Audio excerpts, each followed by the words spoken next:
As always, you like to talk about the disturbing stuff, huh? I thought for sure you'd be here after that rumored treasure. Inurai exhaled a large cloud of smoke before pressing the remainder of her cigarette into the portable ashtray Tuko offered her. What treasure would that be? Oh, I'm surprised you don't already know. Not too long ago, something interesting popped up in a black market auction. The story making the rounds is that the Iselma family bought it up, something holding traces of the blood of a certain phantasmal species. I see. That's quite high. Listening to Inurai's words, Tuko nodded. I thought you'd be a lot more into it than that. You must have changed a lot since the last time we met. Oh, no, not really. I just thought it might be best to hold myself back for now. If necessary, I can always just put out some money from the clock tower in my sister's name. It's just this time, it doesn't happen to strike my curiosity all that high. Well, I guess that's artists for you. Offering only a shrug in reply, Tuko turned a question back on her teacher.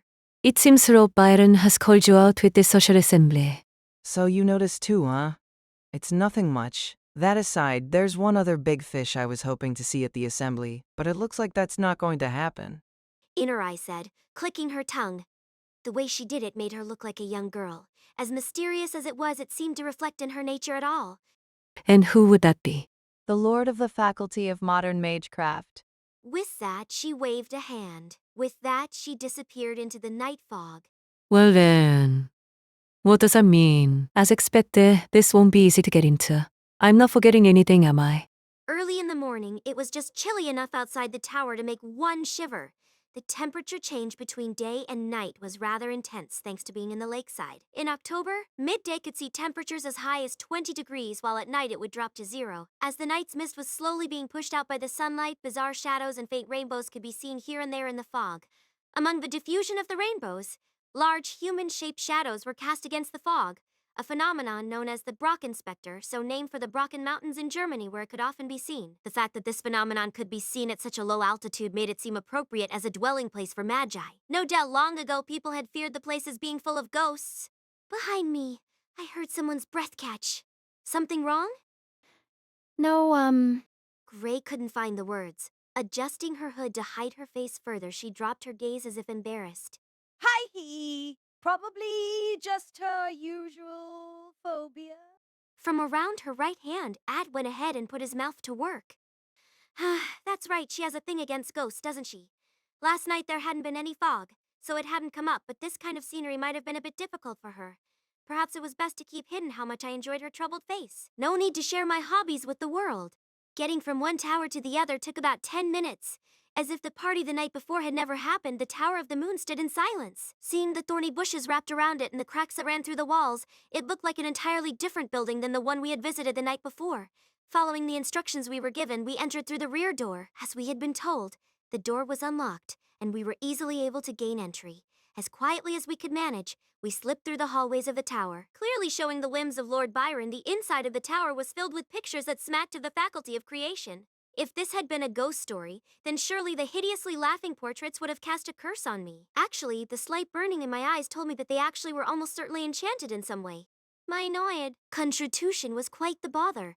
If I couldn't control them at this level, rather than getting a cool name like Mystic Eyes, I was more likely to be accused of hay fever. The main source of hay fever here in England was grass, so the season peaked in June and July. According to my brother, hay fever was dealt with in the Far East by wearing masks, which put a somewhat strange picture in my head. Continuing on, we ascended a spiral staircase at the rear of the building. The Princess of Gold's room was on the 3rd floor, which was lined with doors. Approaching the door we had been instructed to, I knocked. Miss Deidre, are you in? There was no reply. No, from the start there was no sense of a person being inside. Unlike the door earlier, this one was locked, so no matter how I pushed or pulled, it stayed shut. I suddenly had a very bad feeling. Trim, break it down. Yes, master. Slipping out of the suitcase in my hand, the pool of mercury took on the form of a maid. Her right hand then turned into a battle hammer, allowing her to smash the door apart with little effort. Careful not to step on the broken fragments of door, I hurried into the room. The room within was quite tidy. Besides the 4-poster bed, the other furniture in the room was also of high quality. Was that jellyfish-like lamp a piece by Emile Galley? The most surprising thing was the complete lack of mirrors. Of course, a woman's room with no mirror was an unthinkable concept, but there may have been a reason tied to their magecraft why one was so conspicuously absent. However, my thinking had already come to a complete halt because of a certain red that had entered my vision. On the bed. The red on those pristinely white sheets looked like a rose. As expected of an artist's family, the position of the red on white was enough to evoke inspiration.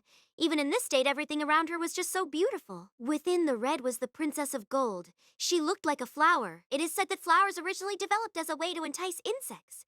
The widely spreading petals, the way they scattered in a moment, all these were for the purpose of catching the hearts of animals. So, how on earth could one describe what she was like now? I had completely lost my words. My brain cells had completely ceased functioning. At the very least, something at the bottom of my heart deeply wished that were the case, rather than the scene before me. As much as it could be perceived by human consciousness, it was just too horrible. Miss Diadra? Even Gray's halting voice was beyond my awareness. Her eyes were closed. Her lips were closed. Her breath had stopped. From the neck down, her body wasn't connected at all. The rest of her body torn to pieces. The severed head of the Princess of Gold rested on the soft sheets. The Twin Towers at Iselma Chapter 3. The news of the Princess of Gold's death spread through the Twin Towers like wildfire. In order to preserve the scene, I stayed in the room and sent Gray off to spread the news. The situation being what it was no time at all before people began gathering in her room to see for themselves what had happened. Her body was just too hard to take. While it had its own beauty to it, it rather inspired dread. Whether dead or alive, her expression was still as always. If I hadn't thought to send Gray away to contact the others, I might have stared stunned at her remains for an entire day. At any rate, within 30 minutes, the entire group of those who had stayed behind after the social assembly had gathered. Miss Raines? First, Mayo came in gasping for air, staring at the scene with wide eyes. His expression had given away that he was weak to this kinds of scenes, and at first it appeared as if he might faint. However, as if thinking now wasn't the time for such things, he seemed to harden up. Next, Well, this has certainly taken a turn for the annoying. a dark-skinned man said, scratching his head. "And you are?" Mick Grey-Gilly, working for the Faculty of Curses. The Faculty of Curses was part of the neutralist faction with the El-Melloi family. With his hair cut short and his muscular frame, he looked like some sort of athlete. Of course, even my brother could lift someone like flat into the air one-handed once reinforcement was taken into account, but it went without saying that such reinforcement would be many times more effective if the base level was higher. The Twin Towers at Iselma. The Twin Towers at Iselma, Chapter 3, cast by our Tele Studio. Please subscribe to our channel if you enjoy listening. What even is this? The third person to enter the room did so with a dry laugh before sinking down to the floor. Unbelievable. To think someone would do something so horrible to the clothes that I made. The one now lamenting on the floor was a man with outrageous hair. I believed it was called a blaze, his tremendous amount of hair tied into 3 wide braids. While it was a style popular among female black singers, his was even more complex, making it look less like hair and more like some sort of plant. It seemed from his comments that he was more worried about the dress than the person who had been wearing it. "And you are?" Islo, Subunan. I am the one who made the dresses for the princesses of gold and silver. Later, I found out these were the first 3 to arrive because they had the shortest distance to walk to get here. Apparently they had intended to invite the princesses to breakfast before returning home from the assembly, so they had been lounging around tower. The one thing they all had in common was belonging to the neutralist faction. Unlike the aristocratic and democratic factions, the neutralist faction had no collective position when it came to the political disputes of the clock tower. Rather than vying for power, they instead focused their efforts on their research. And just like that, a sizable number of families had gathered under them. The strongest force within the neutralist faction would be the El-Melloi faction, but internal conflicts within the faction were plentiful. As if the world itself had died, a mournful cry filled the room. But how could Diadra? Sister? Their shaking voices made one think we were watching the performance of a tragedy. In this room, drenched in blood, the cruelest thing might have been showing it to these two. Lord Byron, Princess of Silver. Similar to our first meeting with the Princess of Silver, her face was covered by a veil. Behind that thin veil was a face reminiscent of the Princess of Gold's, but her expression was invisible. However, it seemed she was transfixed at the sight of the severed head and the slowly growing pool of blood on the white sheets beneath it. If that veil truly hid a face comparable to that of the Princess of Gold's, this place would be like a scene not even visible in heaven. In reality, despite the situation we were currently in, something in the back of my head started to heat up at the thought. I see. This is quite the issue. Now, she wasn't wearing her glasses. Holding back her scarlet hair with a hand, her face had changed completely. With a cold voice, she spoke as she swept her gaze across the room. Oh dear. That makes those of us left here the suspects, doesn't it? Miss Azaki, Paying no mind to Mayo's chastising tone, Tuko continued without breaking her smile. I don't dislike detective novels, though I had never imagined I would be a suspect in one. Really, I expected myself to be more of a victim type. After seeing the severed head of the Princess of Gold and inspecting the inside of the room for only a few seconds, she was already laughing, becoming more and more relaxed. I couldn't think of it as much more than incriminating behavior. Now that I think about it, it is amazing. What on earth were they thinking doing something like this in a place full of magi? It's enough to make you laugh. What is? Think about it. I heard the story on my way here, but before you forced your way into the room, the door was locked, right? I've been here for a while, so I heard about the locks on these doors. The doors to the princess's rooms are sealed by a mystic lock. It's a type tied to the wavelength of magical energy of the user, so any random person wouldn't be able to open it. They are used pretty commonly to seal travel walls in the clock tower as well. In short, no one except the Princess of Gold could have opened this door. A mystic lock, I had been told the same thing by Diadra. There were a number of different types of mystic locks, but in general, they were a type of mystic code that used particular wavelengths of magical energy as a key. They had a number of disadvantages, from their high price to the fact only magi could open them, to the nuisance it caused trying to switch who was capable of opening them. Even so, those disadvantages added a heightened level of security which made them popular in a variety of places, and one of those locks was on the Princess of Gold's door. Regardless of the fact the Princess of Gold was dead, the lock had been set, which means this was a closed room. for a moment, the room was filled with silence, because everyone had already reached that same conclusion. Even in the world of magi, it was an unreal situation. Just like she said, we could only wonder what meaning such a state of affairs held. Well, when it comes to magi like us, killing someone in a closed room without entering it ourselves isn't something all that difficult. For example, your worm Hydra Jiram would be able to accomplish something like that with ease, wouldn't it? It's a common rule to suspect the one who first discovered the body. Bah. You were also the last ones to see her, weren't you? My heart suddenly jumped. I'd like it if you appreciated my ability here not to let my feelings show on my face, suppressing the sound of the loudly racing heart in my chest. My voice came out perfectly even and natural as I responded. Is that so? Lord Byron? At Tuko's request, the gentleman nodded his head. Stiffening his body, he shifted his cane to his wrist and snapped his fingers. At that sound, 2 more people entered the room. The twin maids of the Princesses of Gold and Silver. Karina, was it? What was it that Diadra and the El-Melloi princess spoke about last night? I wasn't present during their discussion, so... But there was no way Tuko would let that pass. Unburdened by her glasses, Tuko's cold and stubborn personality pressed the young maid for more. Yes, you weren't there. I am well aware. But surely you must have had some intuition as to what they were speaking about. For a while, Kalina remained silent, staring at the floor. Kalina. This time Byron called the maid's name. As if unable to disobey the orders from her master, Kalina finally responded. Lady Diadra was asking for asylum with the El-Melloi family. Besides Kalina and Tuko, the maid's confession earned a surprised gasp from all present. Think it's in danger. I bit my lip in frustration. We were completely trapped. There was no way we could just pass this off by saying that we had no intention of granting that asylum. On top of that being that we were the only ones here representing the Lord El-Melloi faction, we had no backup either. Kalina, why... Regina? Kalina and Regina, was it? Either way, her words were nothing if not lethal. This is something I can't overlook. Of course, there was no way I could be so brash as to say this was the first I had heard of it. Having been driven so thoroughly into this corner meant, at the very least, I had a good grasp on what had happened in the time since the princess' death was discovered. I would appreciate an explanation, Princess El-Melloi. Yes, I had in fact received such a request from Lady Diadra. If I were to remain silent here, it would be the same as confirming everything they had said. If I was going to come up with some kind of refutation, I was going to have to think of it while I was talking. However, I give you my word I never laid a hand on her. After all, what would be the point in killing someone who had come to me to ask for asylum? A fight ensued after negotiations broke down. Doesn't sound so far-fetched to me. Before I could even grind my teeth at his unsolicited opinion, I felt the gazes of every magus in the room snap to my hands and feet. If I were to do anything careless, I would be dead in the blink of an eye, and the few assets that remained with the El-Melloi family would be thoroughly seized.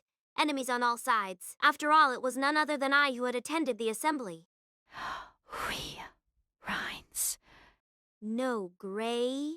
But Yes, if you use that, we might be able to get out of here, but doing so would deal a fatal blow to the El-Melloi family. That is a much more severe problem than just my life. Though I couldn't keep the bitterness from my voice, I explained our situation.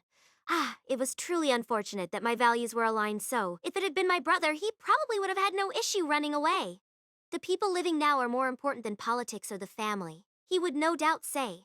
That's why you're only second rate, is how I would no doubt reply. But I was not my brother. Just a little. I felt some regret at that. Lord Byron took a single step into the blood-drenched room before speaking again. In any case, it seems a more detailed investigation will be required. So it appears. Until then, I'll be relying on your hospitality. I especially hope we can arrange some good tea and scones for breakfast. My stomach really won't settle for anything else. And we wouldn't want to put our newfound cooperation at risk now, would we? Cooperation? What are you trying to say? Rhinus El-Melloi Archisorte. It should be clear, shouldn't it? I'm going to smoke out the culprit behind this incident, on the honor of El-Melloi family itself. In response to my words, the room broke out into a variety of responses. The three magi from the Melloi faction blinked dumbly, and the twin maids held their silence as if they had no permission to speak. The Princess of Silver, her reaction was still hidden behind her veil. And finally, Very good. That's the El-Melloi princess for you. To tell the truth, I was worried this assembly was going to be a rather boring affair. But now it's become kind of intriguing, hasn't it? What do you think, Lord Byron? It seems to me there's a little truth there. At least. I'll acknowledge that, but I cannot allow you to simply wander around freely. You are still a suspect after all. What about me then? How about I take care of keeping them under observation? Unfortunately, Miss Azaki, that will not do. Have you forgotten that you are also a suspect here? Ah, I see. Well, that is a problem. shrugging, the scarlet-haired woman easily dropped her apparent interest. Knowing what we did of her, there may have been nothing more to it than that. At the very least, it seemed like she didn't plan on using her title of Grand to bulldoze her way through everything. Then what about me? Of course. There was still one person who had yet to show up. One woman who at this gruesome scene held an unquestionable authority over everyone else. Sorry for being late. I heard the gist of things, but if it's come to this, there should be no problem if I keep watch, right? Lord Valuleta. Inerai Valioleta Atrahome, one of the corners that made up the triangle of the three great families, the old woman at the very peak of the Valuleta faction. Of course, if you were to look for someone more trustworthy in this situation, you wouldn't find someone above her. Even if the clock tower were to do an official investigation afterwards, almost no one would doubt her testimony. No objections, ladies and gentlemen? She spoke calmly, sweeping her gaze across those gathered, the Princess of Silver and her maid Regina, the father Lord Byron, the three magi of the Melloi faction here by coincidence, Tuko Eazaki, the Grand, and of course Gray and I, even the Princess of Gold reduced to nothing but a severed head. Nodding in satisfaction, the old woman clapped her hands together. All right, everyone is dismissed. From now on, it's the detective's turn. Effectively, the only ones left were Inurai and myself. As expected, none of the other magi dared to oppose Lord Valuleta's word, and quickly retreated from the room. Perhaps because I had been halfway paralyzed by nerves I hadn't noticed it before, but the cloying smell of blood was enough to make me want to vomit. Thanks to my classes on black magic, I had become somewhat used to such things, but I wasn't certain anyone could get used to the smell of an entire human being's worth of blood. I had yet to touch any of it, yet even so I felt the rusty iron smell filling me from my mouth down to the bottom of my stomach. So, where do we start? Lie, if possible from the layout of the room and the body, I see. Well, go ahead. she said with a jerk of her chin. Though she made no objection, it was still a bit unpleasant. No, I was of course grateful for her cooperation. However, my compatibility with her was just too low. Responding to frankness with vagary, and vagary with frankness was my usual style, but I couldn't see her having any problem seeing right through it all. Less an issue of the difference of age between us, it felt like we were just incompatible from the start. Actually, if we had been the same age, there was a good chance we might have been friends. Either way, as far as I could manage, I began to inspect the room with the utmost focus. The size of the room itself was similar to that of a small cafe. The main pieces of furniture were the large canopied bed and the desk with the jellyfish-looking lamp. Numerous impressionist paintings. On a rather modest-looking bookshelf were arrayed a number of low-level grimoires, though they were all luxurious enough as to match the name of the Princess of Gold itself. As far as the contents, they seemed to be the barest of basics. They were rather thorough, weren't they? The body and limbs had been cleanly cut into pieces, revealing a cross-section that repelled the eyes. There were no signs of resistance. Looking at the way she was cut, it seemed like she was killed before she had a chance to offer any. A magus skilled in necromancy would be able to discern the cause of death even with the body in this state. But that was an area of magecraft I had no connection with.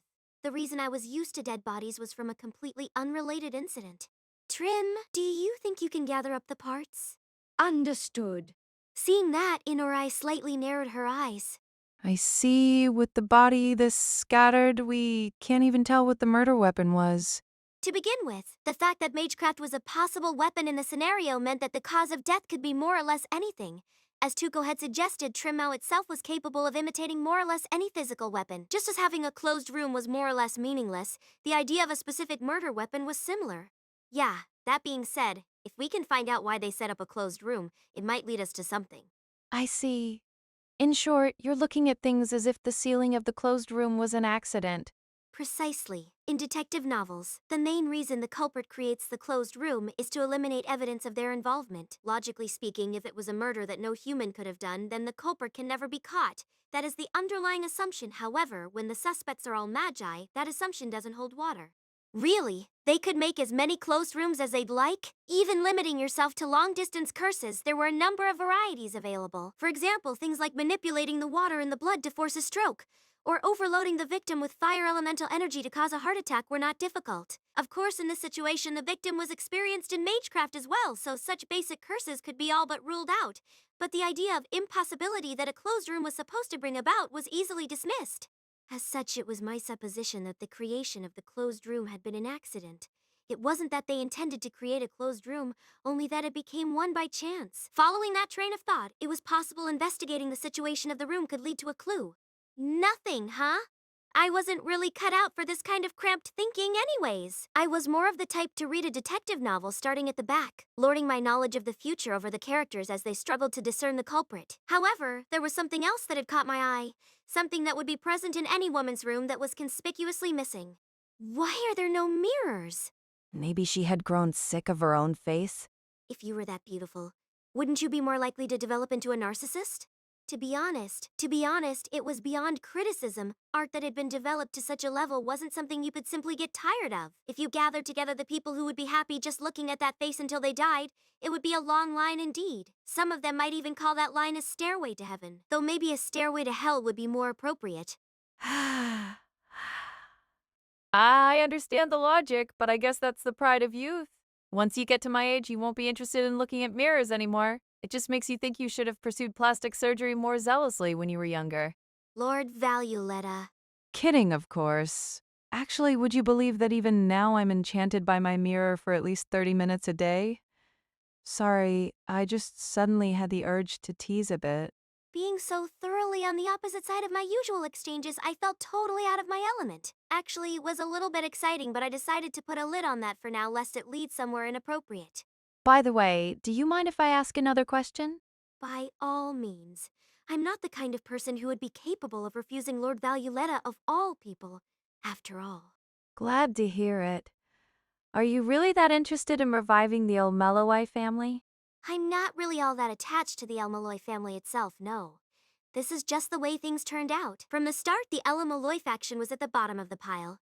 By the time things had rolled around to me, All the high-ranking families had already either been estranged or distanced themselves. After that, among the younger generation who were related by blood and hadn't received a magic crest yet, I happened to have a particularly high compatibility with the source crest. Something like that. Well, crest splitting was a pretty common practice within the El-Melloi faction to begin with, so having a high compatibility was to be expected. Crest splitting, the practice of taking a small portion of the magic crest from a magus of the main family and transplanting it into someone else. Originally, the first generation of a magic crest was developed by implanting a fragment of some lost phantasmal species or mystic code, called a core, into the body. Of course, since you were implanting a completely foreign object into the body, the rejection response was far stronger than what one would see when receiving a crest from a parent. By suffering through those rejections for generations, the core would slowly become saturated with the host's magecraft, and thus the magic crest would be complete. However, magi that used this method to produce magic crests were all but extinct in modern times. While there weren't that many from outside previously established magecraft families that decided to pursue it, those that did typically received a crest split from a much more historied family. Of course, since it was a transplant from a stranger, the intended function of the magic crest, to act as a crystallized mystery, was all but lost. Even so, it was a method that would produce results many generations faster than starting from scratch, and it was much easier to control the development of a crest made in such a way. This method did damage the original parent crest, but with the help of a tuner, such a level of damage could normally be repaired within a few months to a year.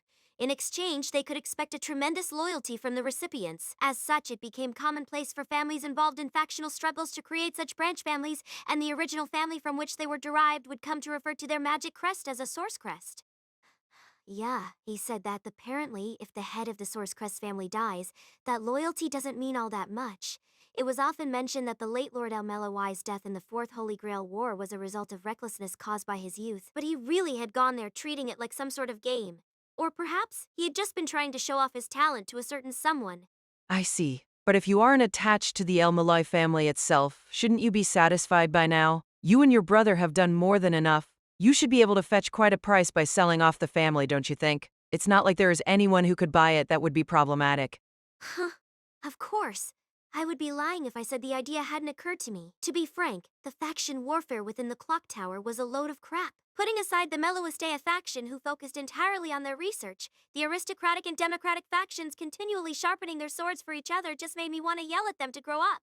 If they keep saying they are so far above earthly things, why are they still squabbling over political power? However, there is an enemy in front of me, and I have the means with which to fight it. Therefore, I can find no reason not to do so. Well, sorry. Unfortunately, I was no better than they were. My brother might have been able to come up with a better reason, but not me. I see. You're a hardcore fighter then. Is it true that the Princess of Gold had been looking for asylum? Unfortunately, that is the case. Lying carelessly while the truth was still uncertain would do little more than make my situation worse, though it had been a common enough occurrence in the old El-Melloi family. Why is that? Apparently, Lord Byron's methods of improving on the princesses had become inefficient. She had also said that they were seeking asylum out of their obligation to protect themselves. Yes, an obligation, she had said, not a right. In other words, she had already thought of her own body as nothing more than a means to reach the spiral of origin. She had fully adopted the mindset of a magus. I see. Sounds reasonable, doesn't it? From my perspective, it seemed to me that the Princess of Gold had obviously reached completion. It's not that strange for a previous methodology to fail when reaching a new level, and I can't really say Lord Byron is open-minded either. In that case, there's a possibility the Princess of Silver knows something. Interested in helping gather some information, then. Unfortunately, that would be a bit of a conflict of interest. My job is just to keep an eye on you this time. Her tone and attitude were rather frank, but her ability to keep matters divided seemed appropriate for a lord. Well, if that hadn't been the case, there was no way she would have risen to the top of one of the major factions, completely different from the smallest, weakest El-Melloi faction. When did this all start? When did what start? Oh, just about the Princess of Gold? Of course, she may have been pretty since she was a child, but can you really change someone's face that much just by how you raise them? Something in her words made me pause. I couldn't quite put my finger on it, so instead I changed the subject. Gray, when you were at Adra, did my brother say anything about his attitude when investigating the incident? Like it's meaningless for a magus to think like that or something. Yes. Something like, There was no meaning to asking who done it or how done it in an incident involving Magi. Of course I remembered that detective novel vocabulary. Whodunit? Who committed the crime? How done it? How did they commit the crime? Certainly, when it came to Magi, those two things would be far too flimsy to rely on top of not being able to confidently say what type of magecraft was even used, when everything from fairy rings to slip through walls and curses to kill from a distance were in play. The possibilities were almost limitless. But the why done it was an exception, I think. That makes sense. That makes sense. Even if they were some kind of super being that could cheat the laws of physics, Magi could never deceive thought itself. In a way, it could be said that they were creatures that existed for that purpose. In order to reach the unreachable, they were existences that had gathered together the full sum of their will, gathered together all manners of concepts, though no matter how I talked about it, I was one of them too. Master, I have finished arranging the pieces. As she had said, resting upon the bed sheets was now what had once the Princess of Gold reproduced. As if inspired by a jigsaw puzzle, the body looked like it had been cut into close to 20 pieces using an electric saw. Its beauty was enough to make one forget that it was dead, inspiring a whole new kind of nausea. The parts have all been gathered, then. Depending on the person, gathering the parts of the body together was useful for a number of schools of magecraft. For instance, as I had mentioned earlier, necromancy. In the West, most were influenced by astrology, and so arranging the parts according to the 12 constellations and ascribing them each a meaning made them available for use as catalysts for a variety of types of magecraft. Even in the incident at Adra, the 12 constellations and 72 angelic names came up, and certain body parts of each magus were being stolen, though it had all been a front for stealing their magic crests in the end. It seems like she had no magic crest from the beginning. Well, the princesses are more like the results of their magecraft, so Lord Byron, as the user of that magecraft, is probably the one who has the crest. I see. In that case, commitment to the family's magecraft meant dedicating themselves to their father, did it? Resisting the twin tortures of the feeling of nausea caused by the smell of blood and the intoxication caused by her beauty, I took some time to observe the parts of the corpse. The thing that seemed most dangerous was the artistic nature of it, like a devil's hand reaching for my soul. It could be said that was a magus, but the almost blasphemous attractiveness of it could never be confused as coming from God. Suddenly, I felt a faint pain in my eyes. It was coming from the edge of the broken door. Using my fingers to lift one of the wooden fragments from the stone floor, something fell out from it. Sand? No. Is this ash? The fact that it was making my eyes hurt meant that there was some level of magical energy in it. Considering this was the living place of a magus, that wasn't all that odd. Miss Rhiney's? Did you find something? No. Wrapping it in my handkerchief, I hid it in my coat's inner pocket. Putting my hand over my eyes, which had begun overheating, I gave a small smile. Anyways, I need to get my thoughts together, so I'll be returning to my room. The morning sun burned the stark image of the tower's shadow into the ground. The southern autumn wind gently brushed over the grass, and it waved in return. Had it not been for the circumstances, one might be expected to draw the connection between the idyllic scenery and the creation of the princesses. However, there were in fact such circumstances. Thanks to my building exhaustion, I felt like I might melt like a vampire under the sunlight. In reality, the stereotypical weakness to sunlight of vampires and other blood-sucking species was not so universal, but nonetheless I had given the morning sun a healthy dose of resentment when I made my way back to the Tower of the Sun. In order to relieve even a small fraction of my exhaustion if possible, I returned Trimau to her suitcase, and after the application of my usual eye drops I plopped unceremoniously onto the foot of my bed. The cold walls of my room felt entirely different from the day before. That wasn't entirely unexpected. This was the living place of a magus, after all. More than just the fact that friendly relations had broken down, it was more like the environment itself had become a formidable opponent of its own. And the result was a formless pressure weighing down on me. The room held a veritable chill, as if it had been transformed into the organ of some sort of giant. It was sort of like the phenomenon of seeing faces in the stains and spots of an ordinary wall. Scientifically speaking, the human brain perceives triangular shapes as faces. This so-called simulacrum phenomenon was even put to use by modern digital cameras to recognize faces, but magecraft could also exploit such weaknesses of the mind, using the bare minimum of magical energy to produce the absolute maximum effect, wrenching open an otherwise guarded mind with mundane psychology. It was said to be the fundamental technique of magecraft, such as curses. In the same vein, similar techniques of self-suggestion to transform oneself into a system that creates mysteries were foundational to magecraft in general. As such, it was common for a magus's workshop to include features to trigger such phenomena. Letting my mind wander off all on its own again. Letting my mind wander off all on its own again.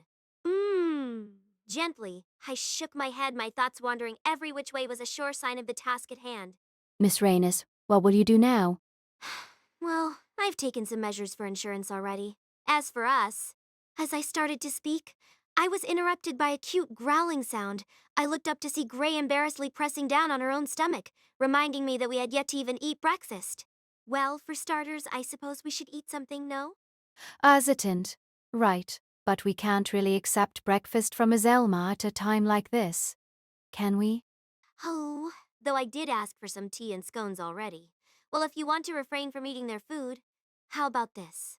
Saying that, I pulled a number of bottles out from my suitcase. I then spread some liver pate on top of emergency ration biscuit, added a few pickles, and finished it off with another biscuit on top. The trick was to spread the pate just a bit thicker than was reasonable. Even if it was somewhat unsightly, as long as the quality of the pate was good, it could be relied on to be delicious. Trim. Yes, master. At the same time, I had the Mercury maid prepare some tea. Using the mineral water we had brought with us, she transformed one of her hands into the shape of a teapot and set the water within it to boiling. Yes, it was quite convenient. As an aside, simulating heat energy with magic circuits like mine was somewhat challenging, so Trimaw's teapot hand also included the fuel of an alcohol lamp to heat the water. After adding some leaves to the boiling water, the room quickly filled with the pleasant scent of tea. Miss Raines, do you always have something like this ready? Most of the time, I guess. Before ascending to the place of El-Melloi, everyday life had actually been a flight from death for me. As such, carrying around the bare minimum of emergency food supplies had become somewhat of a habit. I can't say I had imagined it would be useful in a situation like this, however. As Trimmau poured out the tea, I arranged the pate sandwiches on some napkins. There you are. Please, go ahead. Ah, thank you. Thank you for today's blessings. Cutting the shape of a cross in the air, Gray quickly set into the sandwiches. Despite the biscuits not being all that large in the first place, she took her time eating them, as if to enjoy every moment of flavor. I also began to sip from the tea Trimmau had prepared. The fragrance of the tea pushed right through the exhaustion that filled my head. After having finished half of the drink, I added a healthy dose of milk and sugar. Normally, I would drink the entire first cup straight, but right now my brain was desperate for the energy. Closing my eyes, I waited for the food to slowly settle in the bottom of my stomach. As my heart regained its calm, I felt my thoughts return to their normal form. Now, as for the Princess of Gold. Well, of course you're possessed. As the finest of gravekeepers in all of England, it's inevitable that you'd end up cursed by all the magi around you. In response to the ill omen spoken by an equally unpleasant voice, I felt a smile rise to my face as I nodded to Gray. Miss Raines. Go ahead, Gray. After hearing my permission, with the sharp sound of a hook being released, a bird cage-like object dropped into view at Gray's right hand. The strange-looking box within the cage, marked with clear eyes and a mouth, quickly snapped its gaze between Gray and I. Wait, Gray, there's no way. Wait, please calm down. I'm sorry. Stop talking so much. Though delivered without expression, there was only one action that could follow Gray's words. Holding the cage in one hand, she violently shook the cage up and down. The scream, like the lament of a sinner rising up from hell, filled the room. In truth, it wasn't really enough to satisfy the urges I felt, but it would have to do. After listening to that scream for a good while, I nodded and Gray stopped her hand. Inside the cage, the strange box-shaped contraption was left with its eyes spinning. You monster. That resentful voice was a good partner to the flavor of the patty. Thank you for gracing us with your invaluable opinion. Anyways, Gray, I'd like to continue our conversation from earlier, but it appears that we have a guest. Okay. With a single smooth motion, the caged face disappeared into Gray's cloak, just as the door to the room swung open. Mind if I come in? Can't say I'm a fan of your impoliteness. Close-cut hair, along with a well-muscled body. Taking another sip of tea, I tried to remember the man's name. Mick Greygeely, was it? Indeed. And how might we help you? You guys didn't hear some bizarre screaming a second ago, did you? It sounded like a stray cat being thrown around in a cage or something. Sounds like you're imagining things. I threw Gray a calm look, telling her to stand down. Believe it or not, Gray was the first to adopt an aggressive stance in situations like these. To say she was raised in an environment that rivaled even the clock tower in its harshness was no exaggeration. In that sense, I sometimes got the impression that Gray was like a long-lost little sister of mine, the two of us separated while still young. Not that I had asked to find out which of us was actually older. Really? The man said, stretching a hand out to his side and drawing some sort of symbol in the air. It seemed suspiciously familiar to something I had seen in a lecture on Tantric Buddhism. A coarse sound rang out through the room, and with it I felt magical energy hang over the room like a veil. While it certainly didn't seem to be harmful, I wasn't about to let someone just throw magecraft out in front of me like that. And what exactly are you doing?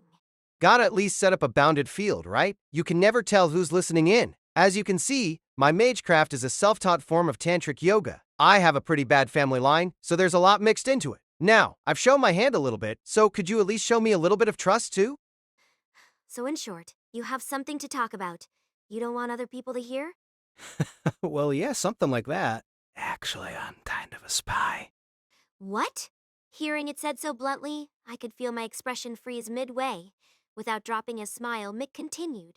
From the beginning, the reason I came to this gathering was to check things out at the request of a certain big shot. Well, that wasn't so far-fetched. The political struggle within the clock tower was endlessly complicated. The existence of double and even triple agents wasn't that out of the ordinary. It was the natural result of Source Crest families going through painstaking effort to reduce the chances of betrayal by their branch families as much as possible.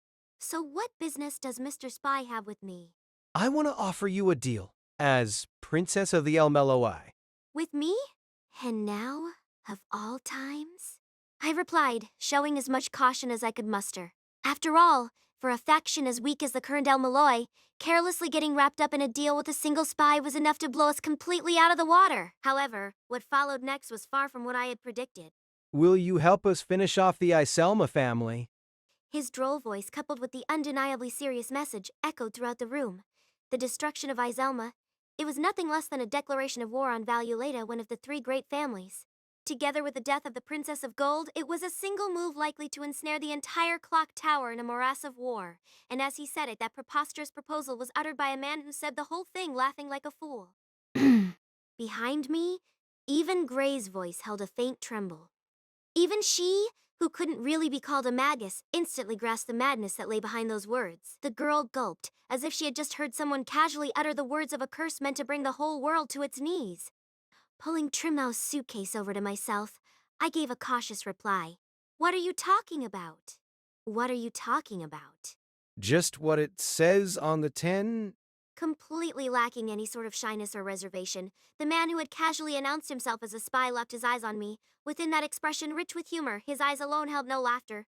Eyes like a scientist watching a guinea pig mid-experiment. Meeting his gaze, I replied. So, are you admitting to the crime then? Oh, no. That was all just coincidence. Really, I swear, I never expected the Princess of Gold to meet such a gruesome end. Hanging his head as if the words depressed him, he nonetheless continued. However, once the coincidence has occurred, necessity slips in. The fact that the Princess of Gold has died is a simple fact now. Any future action has to take that premise into account. Like, for example, what if the aristocratic El-Melloi faction wanted to see Valuleta weakened? With that, Mick's words had stepped too far. What is your goal, exactly? My goal? I just said it, didn't I? The Mellowestia faction is supposedly neutral. It shouldn't matter one way or the other to you whether the Valuleta family finds itself weakened. In which case, it's perfectly ordinary to think that your objective lies somewhere else. Ha ha ha ha ha. I guess there's no fooling you after all. Really, there was no air of him trying to fool anybody. He was just trying to get us to repeat his conclusion. After all, humans had a habit of putting unreasonable trust in conclusions they had reached themselves. Whether or not he was trying to deceive us, it was clear he was trying to move the conversation along smoothly by making that premise clearly defined. As such, his earlier statement about destroying the Iselma family was more about getting us to think clearly about it, to wring out our reaction to that choice. Actually, there's a certain talisman I'd like to get my hands on. Talisman, amulet, fetish. There were any number of names for it, but effectively, it was a catalyst or object that held magical energy. Particularly powerful objects were used as mysticodes, or as the core of a ritual, and would determine the overall nature of it. However, due to the overall degradation of mystery in the modern era, not only were the quality of such talismans that one could obtain rather low, it was not uncommon for those that retained some sense of power to be valued at astronomical levels. So it's mixed with the blood of a certain phantasmal species. I'm afraid I'll have to refuse. Hey. Shouldn't you at least hear me out a bit first? At the very least, it'll be some good information for you, right? I believe I've already heard enough to determine that I don't want to be involved. How prudent of you. In that case, fine. It's not like I plan on twisting your arm or anything. I doubt you'll be spreading the news about my identity anyway. Because if we do, no doubt you'll discover that we were the culprits here after all, am I right? From the start, it was hard to believe anyone would take me seriously if I just said that he told us he was a spy. On top of that, we were already suspects in a murder investigation, rather than innocent until proven guilty. Mutually assured destruction was the best we could really hope for at this point. Glad you see it my way. See you around then. With an attitude as if to say, I'll get a different answer out of you next time, Mick made his way out of the room. A short while after that arrogant presence had vanished, I fell sideways onto the bed. With both hands, I covered my face. My eyes were burning and my eyelids were heavy. If I could just sink into the bed here and be buried alive, oh, how happy I would be. Miss Rhines? If you dig your nails in like that, you're gonna leave marks. Huh? Before I had realized it, my eyes were closed. Had I fallen asleep just by putting my hands over my face like that? I already felt completely settled in, and was covered in a cold sweat.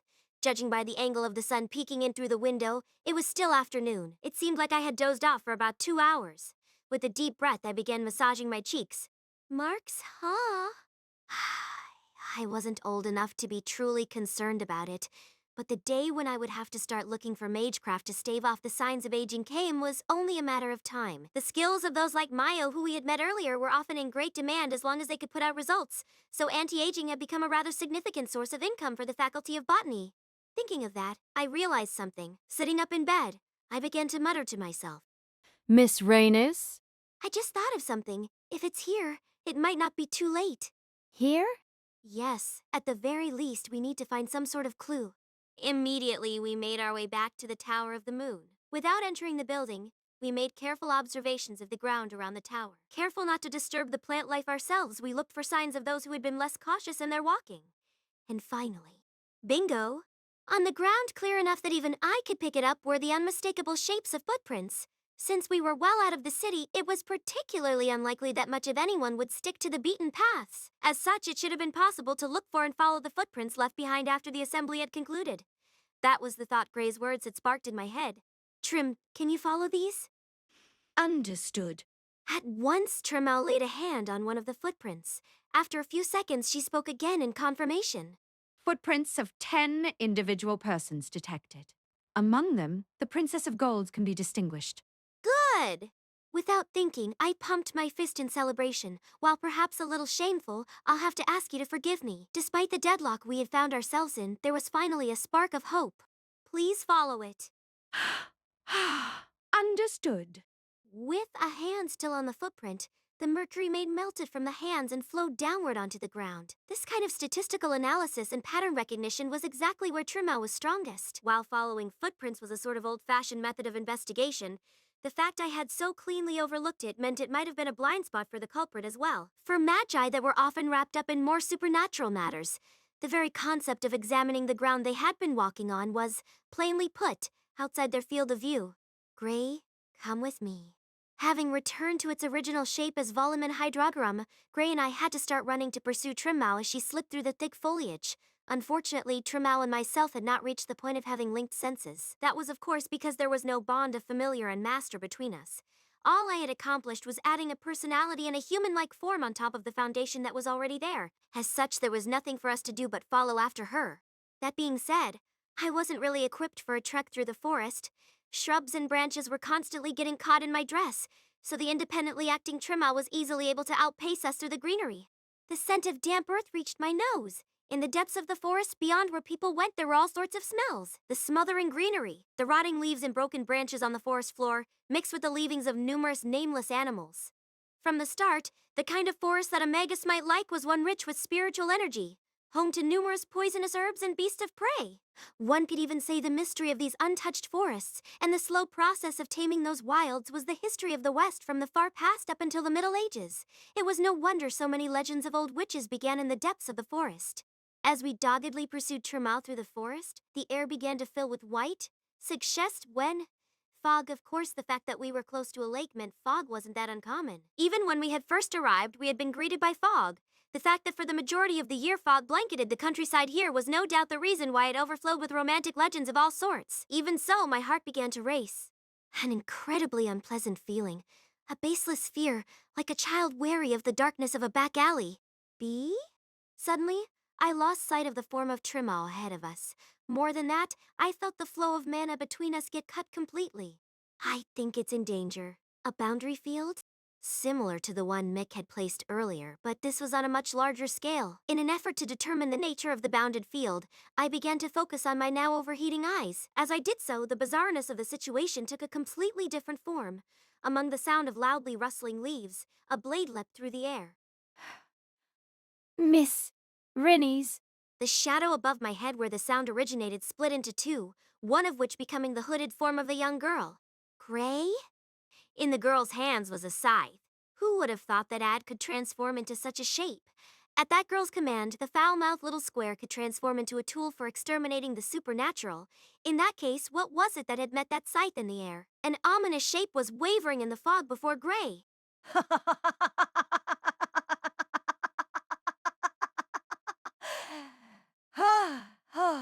What an energetic guy you've run into this time. Hanging around with you guys is never boring, you know that.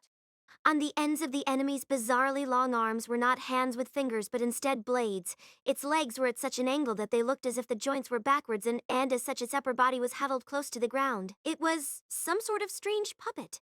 What is... An autonomous puppet. Weren't automata capable of fighting independently already a lost art? Cases like Trimal, where the core was really something entirely different, were one thing, but the concept of homunculus creation was steeply in decline. As knowledge of the human body deepened and spread throughout humanity, from the point humanity accepted that there were no mysteries to be found within their own bodies, it had lost the grounds to be a field of magecraft. No, even if we accepted my brother's theory that the human body still was as a black box, the fact that modern magi in the field couldn't compare to even antiques from hundreds of years ago was an undeniable fact. In that case, this was antiques? No, it looks far too new for that. As I assessed the situation, I felt my back teeth grinding. Without Trimal, most of my combat magecraft was gone. My magecraft was more geared towards laboratory work. Damn it. This is why I had asked my brother if my balance of classes was good, whether it was best to allot my classes in a way to learn the secrets of the El-Melloi family first or not. He had stubbornly refused to tell me. Of course, I was doing it mostly to dig at his sense of inferiority towards his predecessor, but he still was dragging it out for too long. Miss Raines, please step back. Despite how difficult it must have been to swing that large scythe about in the crowded terrain of the forest, her small frame was able to bring it around swiftly. As if to lend credence to the claim she had trained with it since she was but a little girl, the girl and scythe moved together like clockwork. 3 times the girl's scythe and the puppet's blades met. The scythe's arcing swings met the automata's straight slashes with an incredible speed. In contrast to the majority of magi, it was not a simple strengthening of the body, but its marriage to precise technique that made up Gray's terrifying combat ability. Gray's specialty was combat against spirits. Her fear of ghosts and her incredible abilities were both born of her time at one of the foremost graveyards of the British Empire. Even in the Castle of Separation, against a number of spirits sufficient to be called an army, she wasn't driven back a single step. In a way, those same skills should have been applicable to a fight against another magus, but against an automata one had to wonder how much of her strength could be brought to bear. Without a word, the automata sank closer to the ground. Had Gray realized that this wasn't an opponent she could defeat without serious effort? If so, it wasn't beyond reason that she was considering one further transformation. The automata's limbs opened, showing yet more blades, more than just 2 arms and legs. Even its expertly crafted face opened to reveal yet more eyes. What? The idea of a 3-faced, 6-elbowed man was, more practically, the idea of a divinity that could see all things and reach all things. Was that the goal of this automata's creator, to recreate that image? If that was the case, it seemed less like a nod to Orientalism and more like something far more modern. The puppet jumped. It could no longer be said to have the shape of a person, like some sort of spider or praying mantis. Its 6 blades reached out to meet the scythe.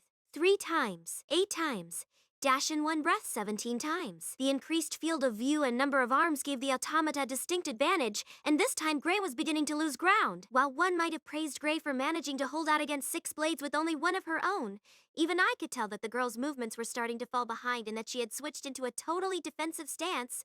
Hey. As Ad cried out, a blade crossed her right arm, and blood began to stream down it. Perhaps because of the sudden pain, Gray flinched back, and in that opening the automata closed the gap between them. A monster which could be described as little more than a storm of blades. The eyes on the surface of Gray's scythe turned to glare at the puppet, but as if it was completely unaware, the cold blades continued their spin in a diagonal descent. But a moment before the blades made contact, a light struck the puppet. The strike broke the puppet's posture for a moment, time enough for Gray to knock it away with a one-handed swing. Miss Rains. I can at least do this much. Though saying that, the magecraft I had used was nothing to be spoken of. It was nothing more than a bundle of magical energy given shape, enough to create a physical impact. If it had got out that a lord, even one in my circumstances, had relied on such a basic piece of magecraft, the shame would surely never end. For someone like the rumored Luvialita, it was possible to refine that skill to the point of becoming a widely renowned curse. But as I was now, that was beyond possibility. Taking a few yards of distance, the puppet slowly swung its head side to side. As expected, it was completely uninjured. As it continued to watch us, as if it was enjoying our fear, Gray whispered. Ad. As she spoke, it felt like a sudden chill descended on us. Around Gray, something like an invisible whirlpool whipped up as the girl and her scythe began to absorb the latent magical energy in their surroundings. Against spirits that had no physical body, that was enough to deliver a fatal blow. Such was the ability of a gravekeeper. However, against an enemy like the automata in front of them, it would do no more than enhance Gray's own abilities. Even so, she felt it necessary. The automata's face curled into a smile. 3 faces laughed as one, and then ran. Once again, blades met. The puppet's blades once again slammed into the girl's scythe. Using the point of contact as a fulcrum, Gray leapt into the air, elegantly somersaulting over the puppet. As she did so, her scythe whirled again in a crescent arc. Though it seemed like nothing more than acrobatic flair at first glance, it was actually a strong counter, combining the strength of her whole body with her downward momentum for one crushing strike. Once more. In timing with Ad's shout, Gray brought the scythe around for another strike. However, this time it was her turn to be stopped dead. The puppet, which was supposed to have been knocked out, instead split apart wide at the mouth, and from within the puppet's gut, a spear-like weapon shot out. No matter what historical battle you looked at, there was no great warrior you could find that could have answered that sudden surprise attack. So Gray's smooth dodge around it must have been more than just the previous strengthening. Perhaps she had a natural resilience, or perhaps some sort of magical support I was unaware of was at work. Backflipping away, Gray opened the space between them again with a startled grunt. The automata, however, did not pursue. Instead, as she leapt backwards, it leapt as well, up into the trees, landing on a large branch. Faster than I could track with my eyes, it leapt from branch to branch deeper into the fog. It ran away? So it appears. Maybe her timid voice was due to the fact she'd let her guard down. Though as far as I was concerned, I was just impressed that we had got through the encounter practically unscathed. More importantly, if I hadn't brought Gray along, then this would have been the end for me in every sense of the word. I took the opportunity to give a small prayer of thanks to my overly cautious past self. So, as for Trim, I wondered. It seemed she had disappeared somewhere. After a moment of thought, I pulled a chain out from my bag. The chain, which had an amethyst set in its end, was a tool used for dowsing, searching for things like underground water or ore veins. Thanks to Gray's absorption of the surrounding magical energy earlier, the boundary field was beginning to thin. It appeared like I would be able to push through it with the tools I had available. Fastening the chain around my wrist, I let the amethyst on the end hang directly down. A jest. Thou, betray thy sign. Now, show your presence. The fog shook. Though it didn't completely clear, it thinned greatly, opening our field of view far enough that we could see the forest ahead of us. Let's go. As expected, we arrived at our objective shortly. The forest opened up and we were then standing on the edge of a natural spring. Within a forest choked with greenery and foliage, this place alone seems special. Considering the lively gushing of the spring before us, that may have been the case. In both Eastern and Western folklore, springs like this naturally coincided with portals used by spirits to enter our world. In the West especially, the gushing forth of springs was often the work of the gods, and it appeared among the miraculous works of many a saint. But Trimo stood before us, unmoving. The maid's mercury skin reflected the autumn sunlight as she quietly stood, staring at the ground by her feet. Was she even seeing anything? As a non-living construct that was just imitating the shape of a human, her eyes didn't actually function as sense organs. In any case, I needed to restore the mana link between us. My breathing stopped. No way. Gray's moan behind me thawed the tension in the atmosphere.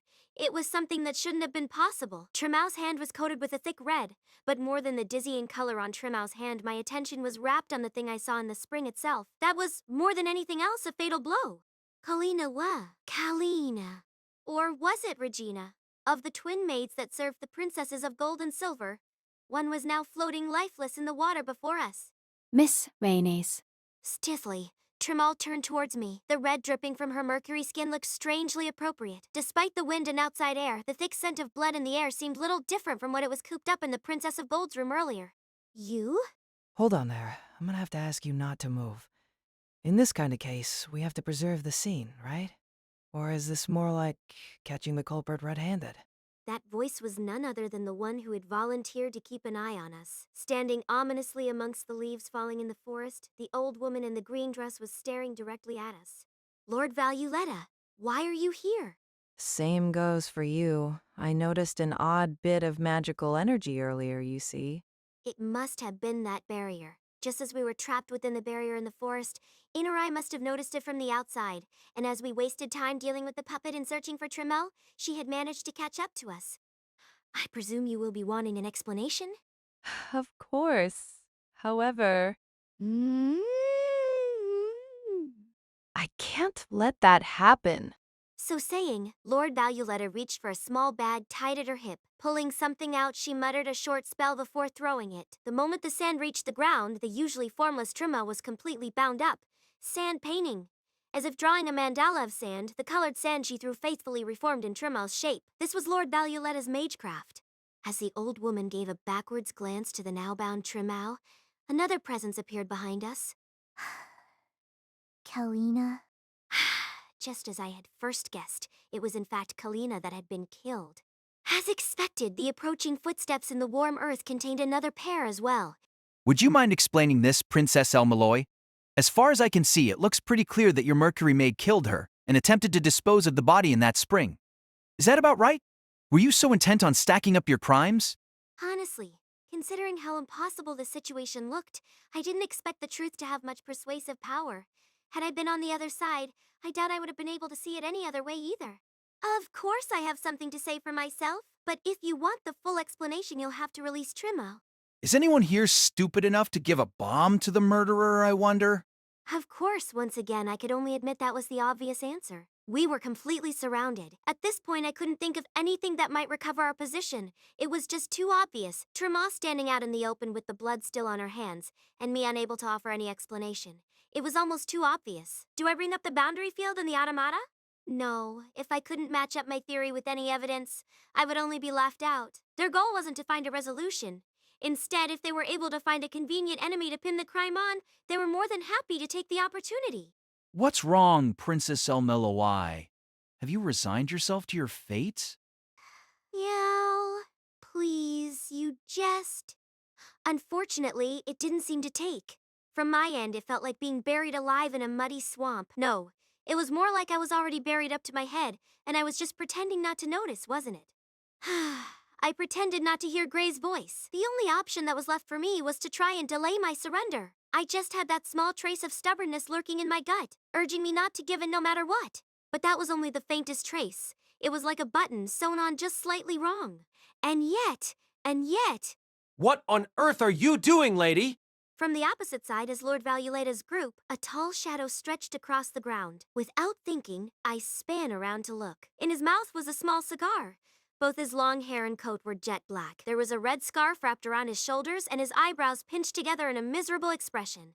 What at first glance appeared to be an overbearing arrogance was, I knew, nothing more than a front to hide his overwhelming lack of self-confidence. As if what he was missing was so large, he couldn't help but go overboard in decorating himself as a real magus.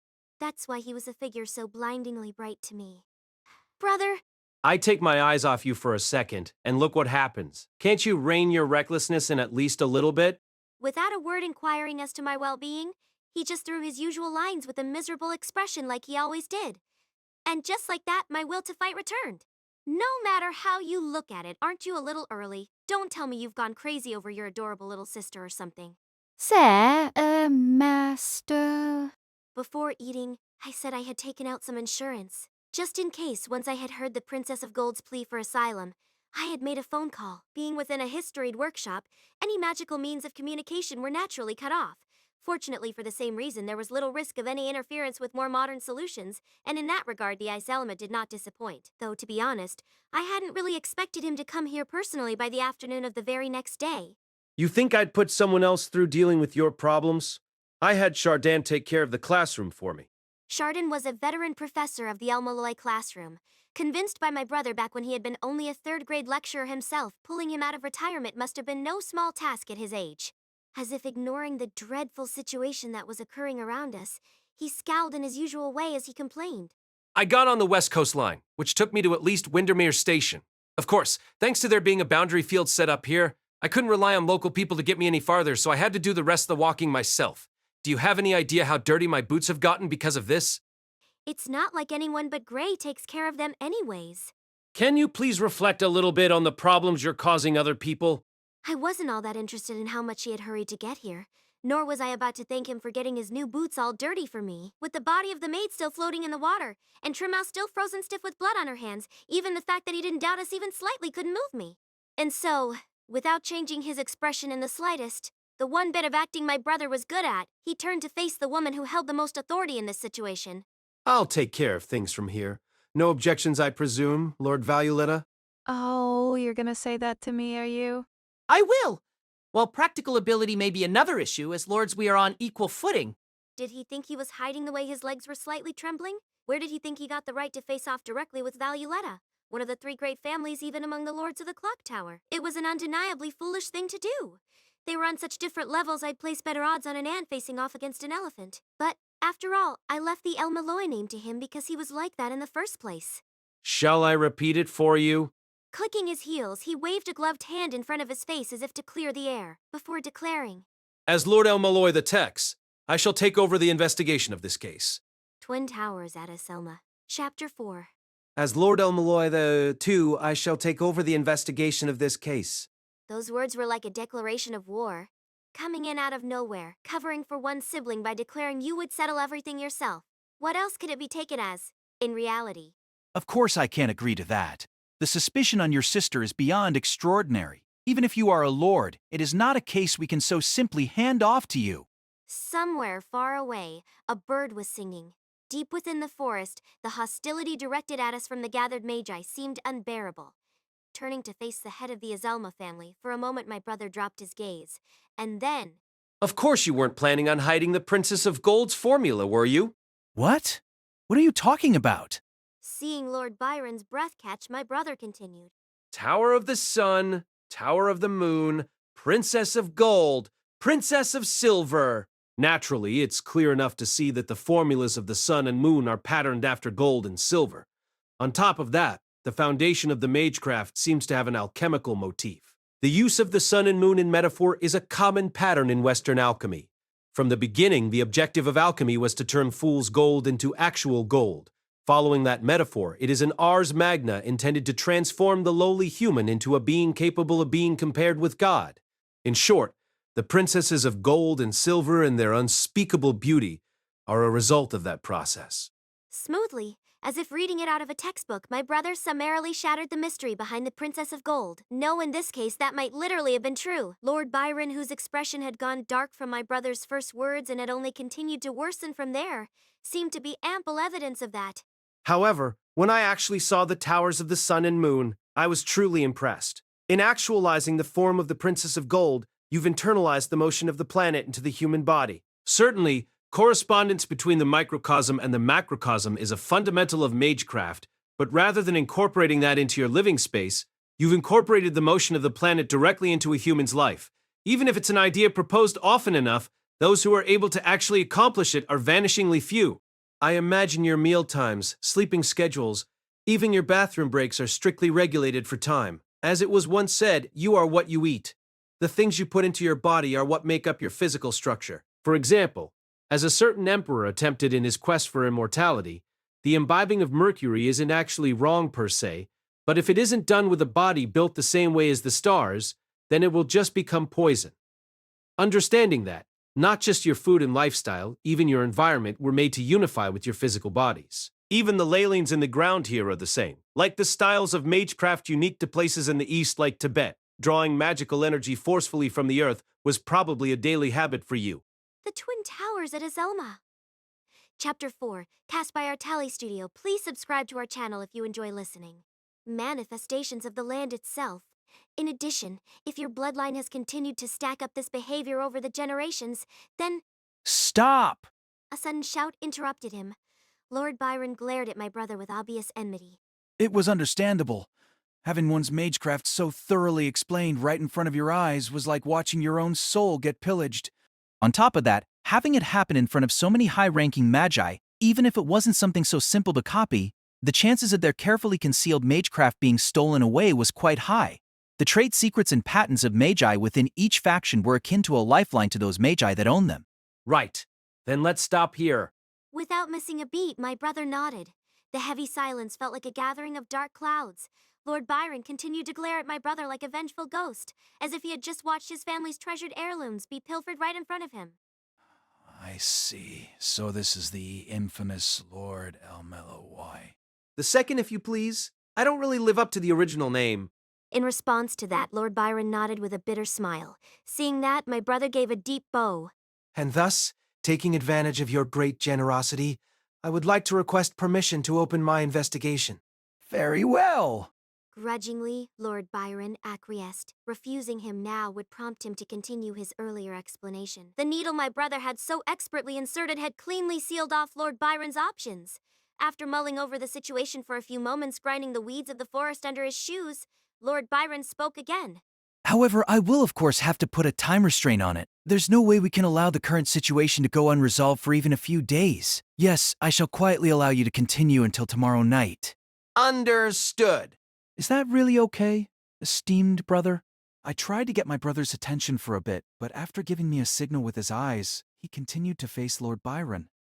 In the thick atmosphere of the forest, the smell of rusting iron reached deep into my nose. Of course it was but an illusion, but even knowing that, seeing the two face off against each other made that sensation grow ever more intense. If that atmosphere could be converted to magical energy and put to work, there was no doubt it could fuel any number of magecraft. Certainly it would be enough to obliterate either of the two facing off here. Which Magus was the stronger in this situation was decided long ago.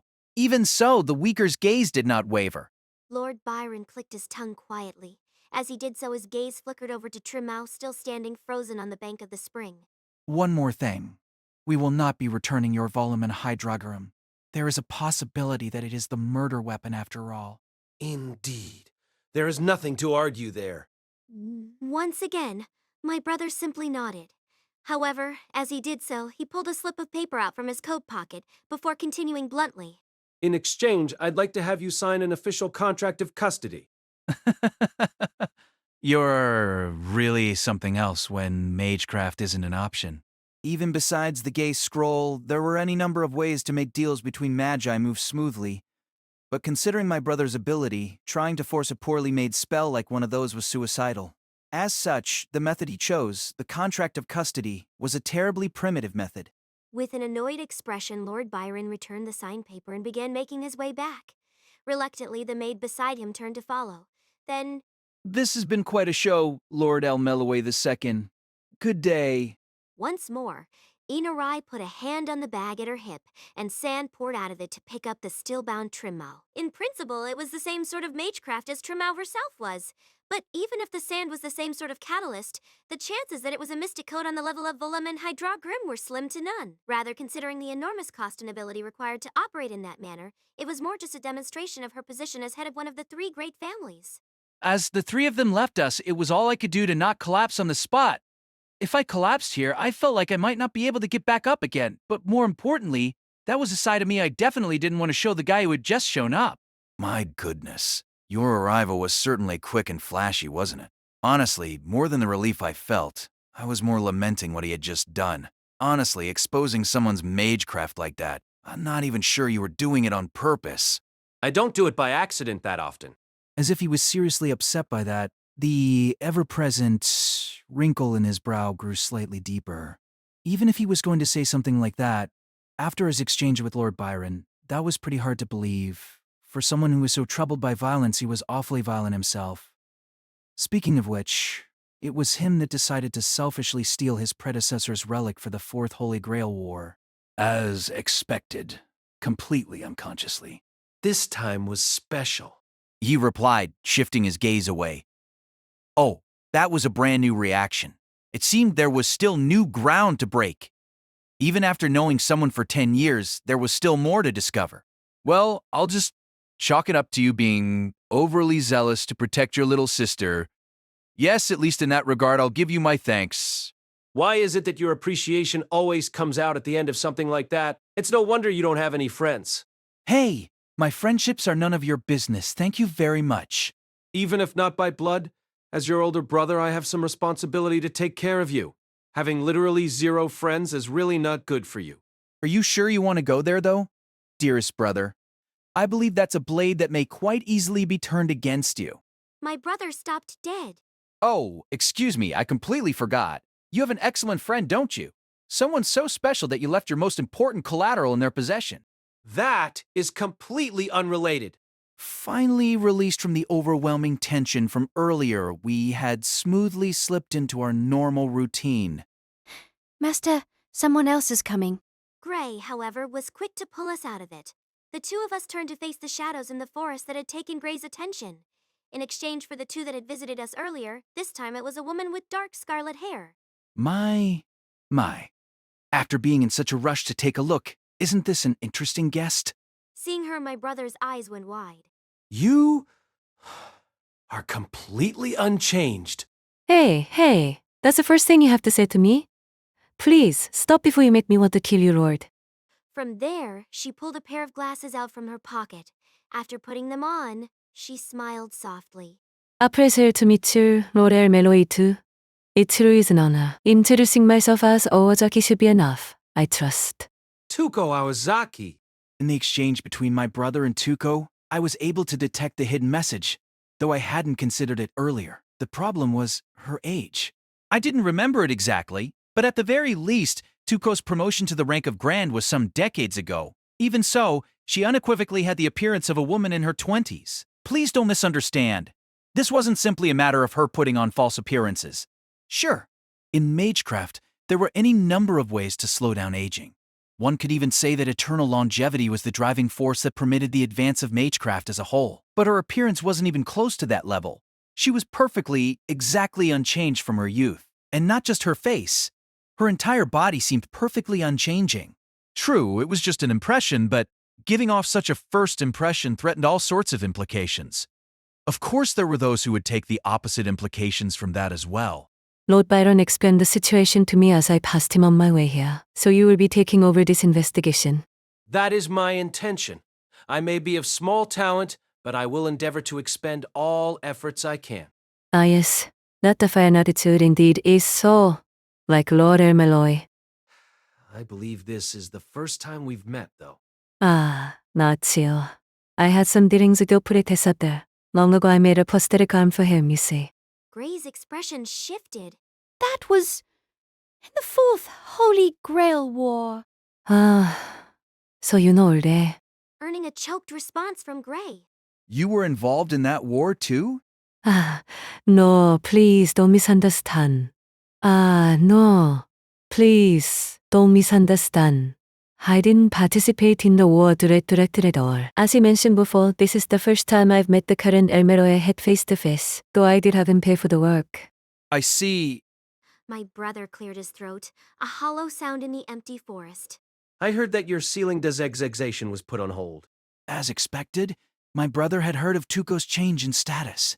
Well, as part of the Clock Tower's leadership, him being familiar with the news around one of the few existing Grands wasn't particularly surprising. In contrast, Tuko responded with an uninterested smile. For the time being, the clock tower and I have come to an agreement. I wonder how many years that will last for. She spoke as if it was an issue completely unrelated to her. It seemed to her that the idea of a ceiling designation, both feared and idolized by countless magi the world over, was nothing more than a boring news story to her. Was that the perspective of someone who had reached the pinnacle, a true Grand? Or was it a perspective uniquely hers? At any rate, I'm glad I've had the opportunity to meet you. I have high expectations of you, Lord El-Melloi II. With a wave and a smile, Tuco took her leave, this time for sure. Once all the others had left, my brother began examining the body. Unexpectedly, he didn't seem all that bothered by the corpse. At least as far as the examination was concerned, he seemed pretty well composed. Just because a magus never shied away from battles that risked his life, that didn't necessarily mean he was comfortable around dead bodies. So, if we think about where he got over the innate human fear of dead bodies, there was, of course, only one answer we could draw. There really was no separating this man's character in that Holy Grail war. Retrieving the body from the spring, he laid it on the ground and began inspecting its injuries. 'Cause of death, a single stab to the heart, huh? No matter how powerful a magic crest one may have possessed, if the heart is destroyed, that's the end. This maid may have had some manner of familiarity with magecraft, but evidently it hadn't done much to help her. Conversely, we could say the culprit had absolutely no hesitation in their intent to kill. What's this? From under her clothes, he pulled out an ornament of some kind. A necklace made of a string threaded around a broken stone. The stone itself had a whorl engraved on it, meaning it likely had some sort of magical significance. Looks like a Celtic protective charm. Unfortunately, doesn't look like it did much good. With a pained expression passing over his face for just a moment, he closed the corpse's eyes. Let's make arrangements for the funeral tomorrow. And after that, we returned to the tower so he could inspect the corpse of the Princess of Gold. As we had requested, the scene of the crime had been preserved. Upon seeing the Princess of Gold's beauty, even in death for the first time, my brother gulped. After giving the room a once-over, we once again returned outside. The place he chose next was the grass outside, where we could look at both towers. Feeling the warm wind brushing over us, he found a suitably sized rock and took a seat, as if to say he was done with walking.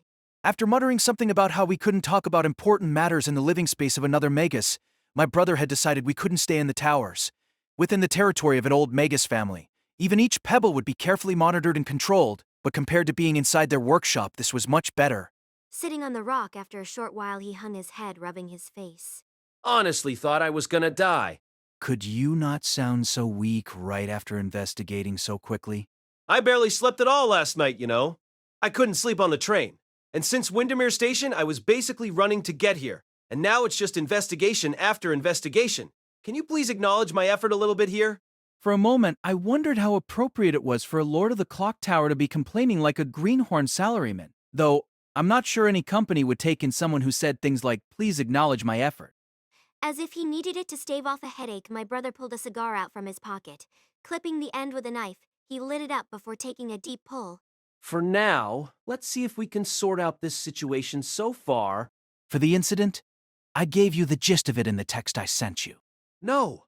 What I want to get a handle on is how the princesses managed to become so beautiful. At that, I couldn't help but scowl. Wait a minute. Esteemed brother, did you not come here to find the killer and rescue your little sister? Master. Hold on, this is important. For the investigation. Really now? Now? Surprisingly, it was Gray that elected to push back on him. No doubt it was because she knew that when it came to Magi, this man had a particular penchant for getting caught up in the unnecessary details. Compared to his considerably lacking talent for magecraft itself, that was really a much more magus-like part of him. All right, for now I'll take your word for it. What about the princess's magic are you interested in? Hold on. If you sound that bored by the subject, I'm going to get worried. Isn't the desire to become more beautiful something held by pretty much all women? Not me, apparently. Hearing my honest reply, he gave a deep sigh. You are either deceiving yourself or living a far too brutal existence. Even among the actresses in Hollywood, there are huge numbers of people who look for plastic surgery. Especially today. There are all kinds of methods available. There are ways now that don't even need a scalpel. Really? Oh my. That is not where I expected her to get stuck. Yet it was hard not to hear just a little bit of gloom mixed into her voice. As I made a mental note to get some cosmetics for her once we returned to the clock tower, my brother nodded. Makeup was originally magecraft after all. From what we could tell, the earliest cosmetics existed before we were even the humans we recognize today. Tens of thousands of years ago. Afraid that things like insects, demons, or evil spirits could enter the body through the eyes, nose, ears, or mouth, they were painted with brilliant colors. Even today you can see cultures mimicking this. from the tribes in the depths of New Guinea to the Amazon rainforest. In contrast to stopping evils, there were also cosmetics designed to invite in benevolent spirits or gods, something that is continued in the practices of mediums even today. While it was first used to ward off evil and insects, around the time of ancient Egypt it changed drastically. In a famous example, there was the Princess Nefertiti in the 14th century BC. It seems she crushed lapis lazuli into a powder and used it as an eyeliner. Of course, many cases involved the use of materials that were quite toxic, but it seems more than that they were recognized for the beauty they brought. Even despite knowledge of their toxicity getting out, the fact that such cosmetics became so widespread and were used for such a long time speaks volumes of the value that had been attributed to beauty even then. As my brother continued going on and on, I couldn't help but feel that he was stranger and stranger. The bizarre feeling of the juxtaposition of a man who looked like he couldn't care less about the appearance of women giving a lecture on the history of cosmetics was hard to shake. Perhaps because he recognized that himself, he cleared his throat before continuing. If you consider plastic surgeries that did involve knives, the oldest techniques can be traced back to ancient India. At that time, there was a punishment practiced where the nose was chopped off, but there were also techniques that involved transplanting of skin to different places in order to improve the shape of the face. There were also techniques for piercing and extending the earlobes, all located in the Sasruta Samhita, a medical text from the time. Well, the pursuit of beauty performed by the Iselma here is well above the examples we can see in history. According to the records, just the research they have done in this location exceeds 10 generations of work. In other words, a length of time measurable in centuries. At that point, my brother's speech briefly stopped. As if to say he had no plan on moving on for a while, he silently shifted his gaze to me. His intention was so clear I couldn't help but snort. As long-winded as always, I see, but in short, what you want to say is the fact that their research suddenly bore fruit after all this time has to have some sort of catch to it. Am I right? Precisely. He nodded. Slowly, he spun a fingers in the air, a habit he had brought with him from the classroom. Holding a cigar in two fingers, he continued. In regards to that, a number of suspicious rumors have started springing up. Apparently, Iselma came into the possession of a considerable treasure last month. Treasure? Seeing my frown, he shrugged. It apparently came from a black market auction, so the details are beyond me. It was something in the sights of a number of magi. However, Iselma apparently focused all of their resources on obtaining it. Is the Iselma family that rich? Not according to my knowledge, at least. As such, it would not be strange if the Iselma had thrown themselves considerably into debt. Magecraft was already a cost-intensive profession. Pretty notions like equivalent exchange were nothing more than window dressing. To produce even a single gram of gold, an equivalent value to a whole pool of it needed to be spent. That was the nature of magecraft. After all, there existed such things that could only be achieved with such lavish waste. Speaking of which, we did hear a similar story before, didn't we? Something about a talisman that he wanted so badly.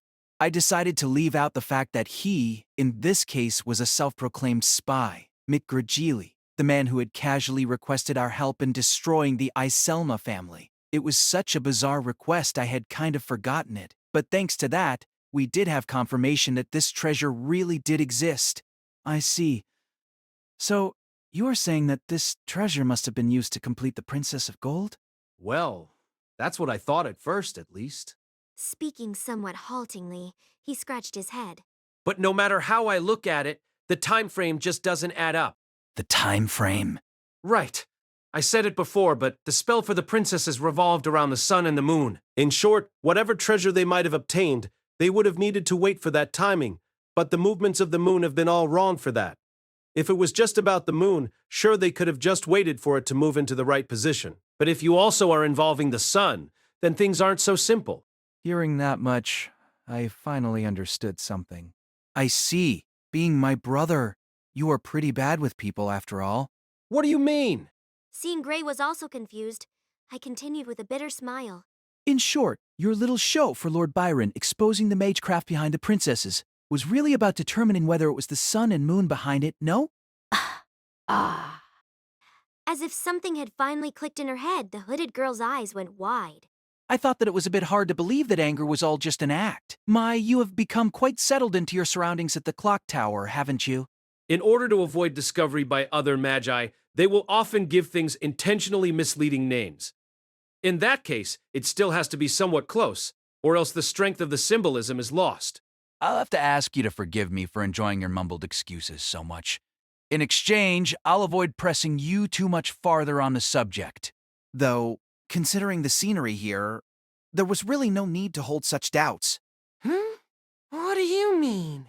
At my question, he narrowed his eyes at me, as if to say he was fed up with students like me. Oh, come. There's no need to be like that. If you've realized something, surely you can tell your cute little sister? Stop swapping places between student and sister to suit your whims. Anyways, take a look at those 2 towers. As I was told, I turned to look at the towers. Just like when we had first arrived, the bizarrely leaning towers had the look of an antlion's nest. But from this angle, the angle of the sun put it in our field of view, matching its brilliance with long shadows. As soon as I noticed that, I understood what my brother was trying to say. Miss Reynes? While Gray was inquiring quizzically, I was just holding my head. How could I have overlooked something like that? I couldn't even be angry at my brother for jabbing at me for missing it. Pulling a cigar from his mouth, he puffed out a cloud of smoke as he spoke. They're a sundial and a moondial. Though with how grand their architecture is, it's normal to miss it. At that, Gray nodded deeply. The Tower of the Sun was actually an enormous sundial. I thought its lean was suspicious, but I never considered it had that sort of meaning behind it. Then a mundio is... In short, the same thing as a sundial, but a moondial only works when the moon is full. To add to that, really, they don't have the correct slant on their own. But that's likely a correction to account for the tilt of the land itself. Do you understand now, lady?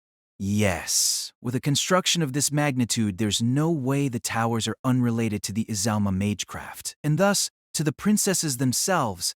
I answered, hanging my head. This was really making me feel pathetic. There was really no excuse for missing something this big. Then, when you said the formulas for the sun and moon didn't match up, you were talking about this clock. Right.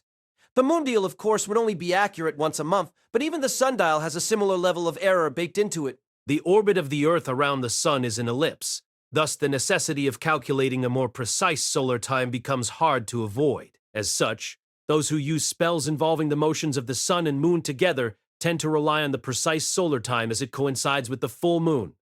But if they included the usage of their recently acquired treasure, the timing just doesn't add up. The timing?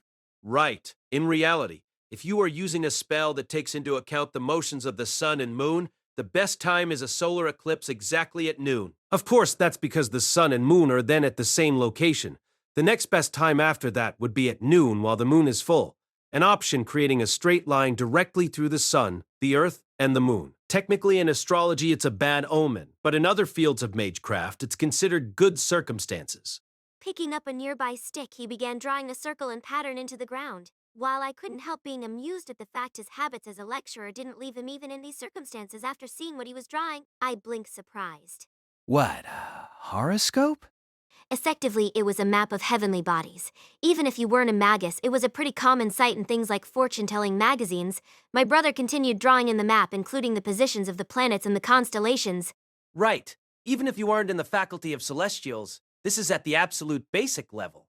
Anyways, for this option, you have at least 1 point a month, but there's a reason it's called the second best. On top of just being a bad omen, you also have to deal with interference from the positions of the other planets. The fundamental points are having the sun and moon in either the same or exactly opposite positions, but the relevant planets also need to be within the trigon. In this case, since it's magecraft related to the princesses, Saturn, the planet governing art and creation, needs to be within the 120-degree mark. With the positions of the planets in this past month, that's impossible. Oh, and we're working within classical parameters, so Neptune and Pluto aren't taken into account. Writing down the positions of the planets, he pointed out the position of Saturn at 120 degrees from the intersecting line of the sun and moon. I see. So the full moon at noon isn't enough to produce the ideal conditions. Come to think of it, I feel like a similar thing came up in my clock tower classes.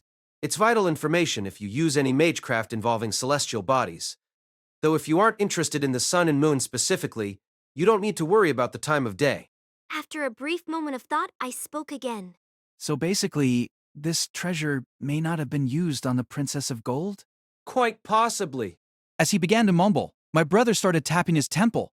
He had a very effeminate way of mulling over his personal theories. In short, like someone who was used to being poor, he never wanted to let any of his hypotheses go to waste. As such, his essays tended to push his ideas as much as they could. He was a man whose preferences and talents had unfortunately little in common. After a moment.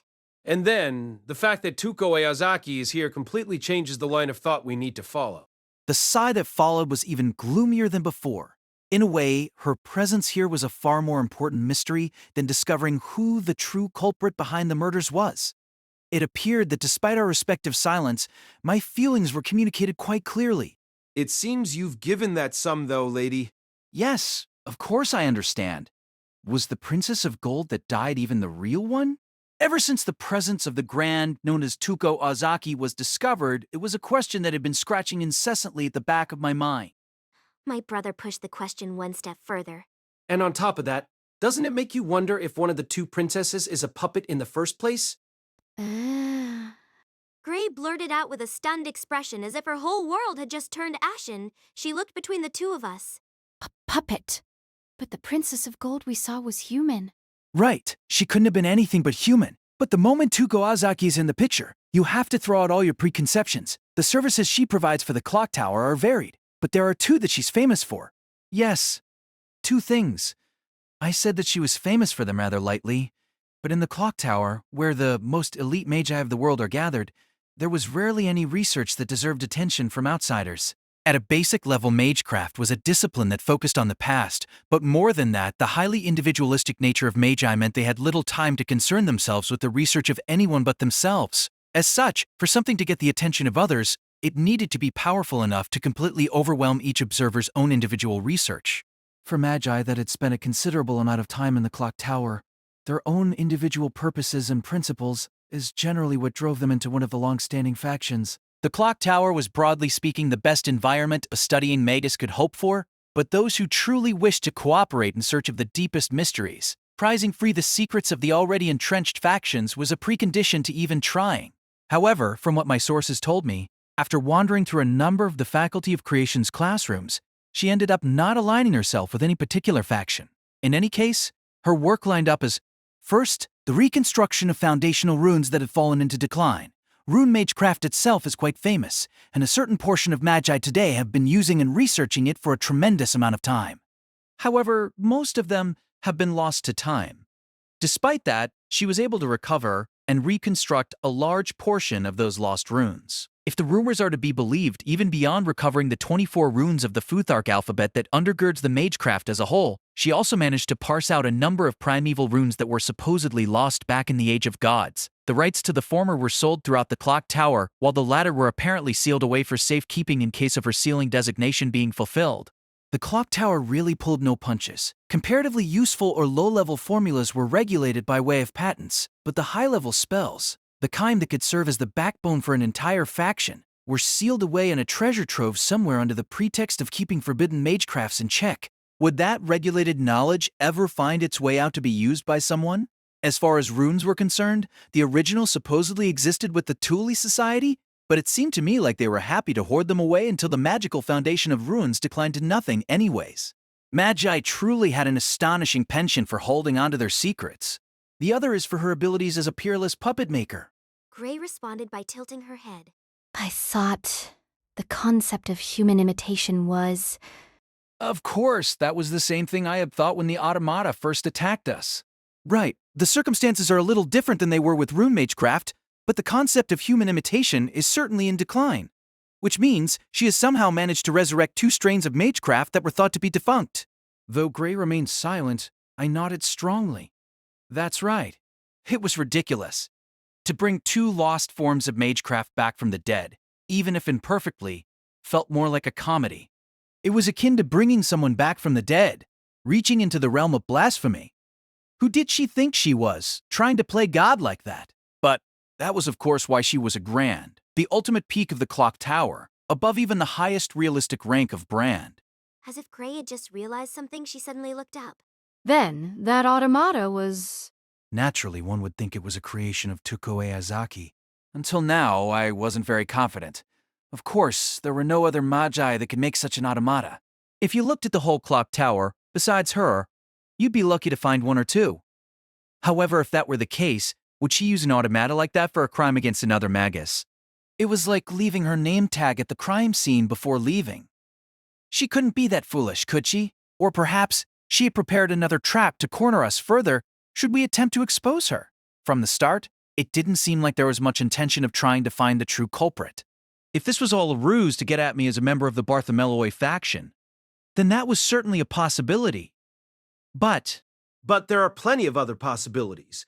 For example, an automata made before the field collapse could be refurbished to look new. Basically the opposite of trying to make a counterfeit antique.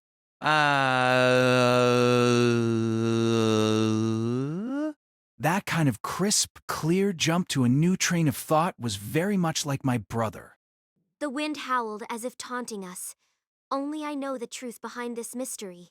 Following that logic, would that mean the dead body was a creation of Tuco's, and the real Princess of Gold is still alive?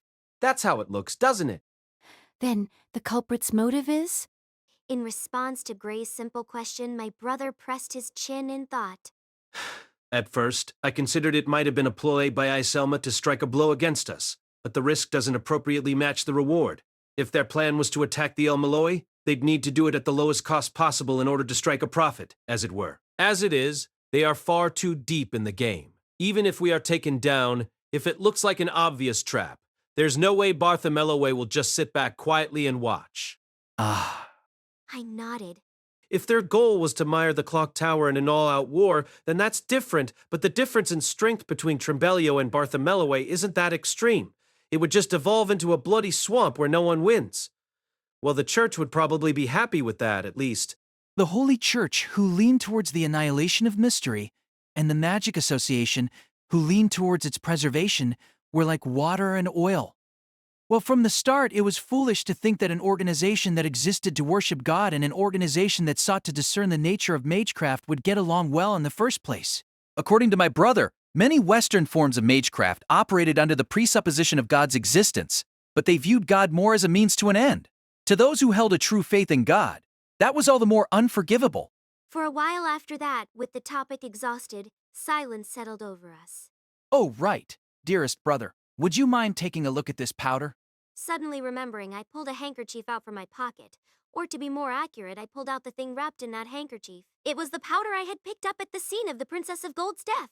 I knew that it had a certain amount of magical energy in it, but beyond that I couldn't discover any more. Hold on a minute. From a small bag, my brother pulled out a magnifying glass. An alchemist, or maybe more appropriately, a police investigator from 100 years prior. He gave off that kind of impression, but somehow it felt appropriate for him. He was the type that just wouldn't get along with the magie of the clock tower. Is this some sort of ash? I thought so as well, but beyond that I've got nothing. My brother was oblivious to my shrug. For a while, he stared at the ash as if entranced. After staring through the magnifying glass for a while, he removed it and looked at it with his bare eyes. Then he took a small bit in his fingers and threw it in his mouth. Hey! Are you mad? Without answering, he played with it in his mouth for a bit before spitting it back into his hand. After looking at it in his hand for a bit, he whispered, "Ah, I think I know what this is." Oh? I thought your previous life as a dog was resurfacing or something. That's a pretty Eastern idea if you're talking about reincarnation. But Perrault, Basile, or perhaps the Venus de Milo, all the way back from Greece. With his head bent down, he humbled for a while. It almost felt like he had forgotten I was there. Hey, you in there? Please, let me think for a bit. At the highest level of the Tower of the Moon was a workshop. Many magi preferred to have their workshops either underground or at the highest possible point. It was a difference on whether you wanted to channel the power of the earth or the power of the heavens. The particular unique situation of England meant that traditionally the power of earth was strong, to the point even the clock tower held a plethora of underground workshops, but Iselma was an exception. The cramped space was overflowing with books, test tubes, stills, and flasks. Perhaps in keeping with the principles of the faculty of creation, even a number of exceptionally beautiful paintings and statues were mixed in with the clutter.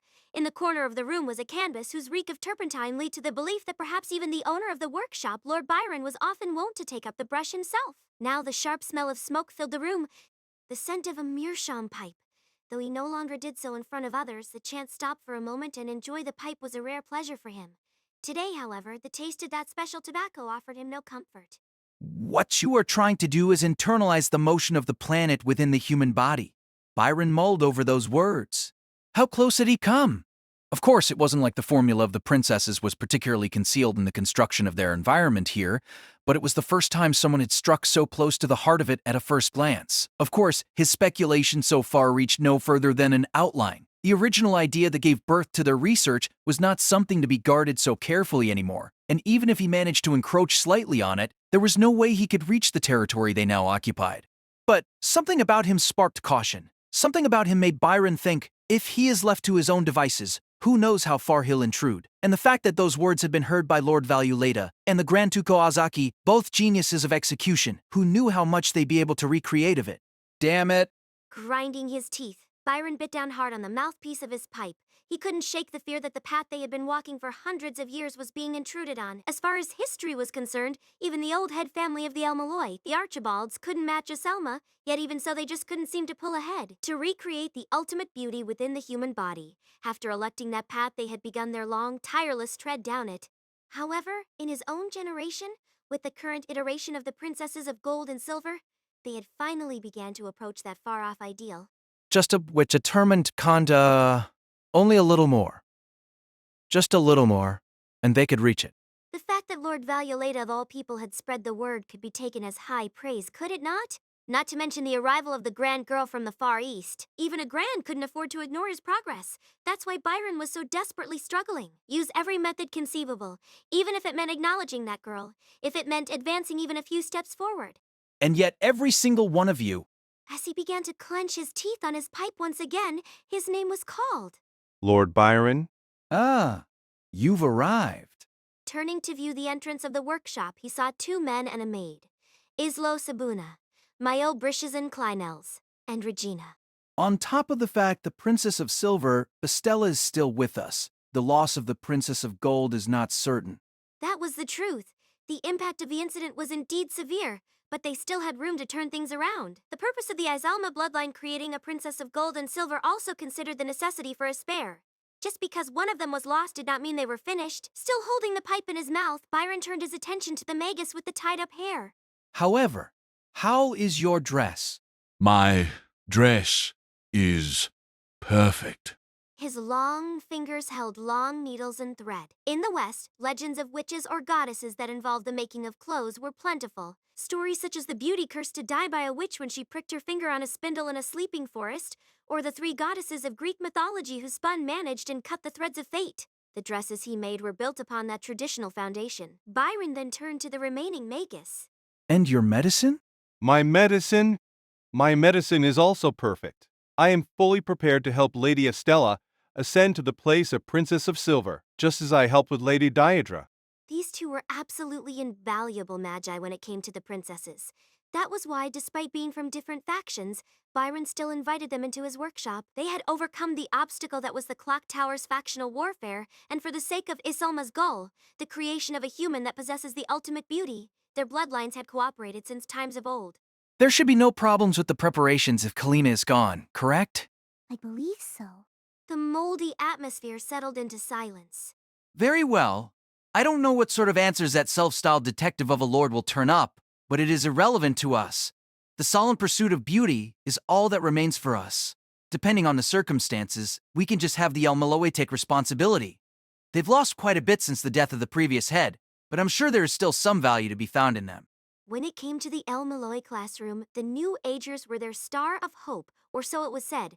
While it wasn't something that could be easily turned into liquid currency, for a family as old as theirs, the rights to it could have their uses. No matter how weak they may have been, they were technically the head of the faculty of modern magecraft. For a family that wasn't part of the Clock Tower's 12, that was a spoil of inestimable value. A roiling ambition deep in his gut pushed him to move. Even the death of his own daughter was enough of an obstacle to stop him now. From the beginning, the princesses themselves were not magi, but materials for the experiment. He would still need to make a son that could receive his magic crest, but that would sort itself out in time, he was sure. Oh, Lord Byron, is there really no need to find the culprit? From his perspective, that was a completely natural question. Even if the spare that was the Princess of Silver existed, even if it was just to take the opportunity to exploit the El-Melloi while they couldn't just stand around and let the killer of the Princess of Gold get away with it. As long as the incident remained unsolved, who knew which of them would be the next target?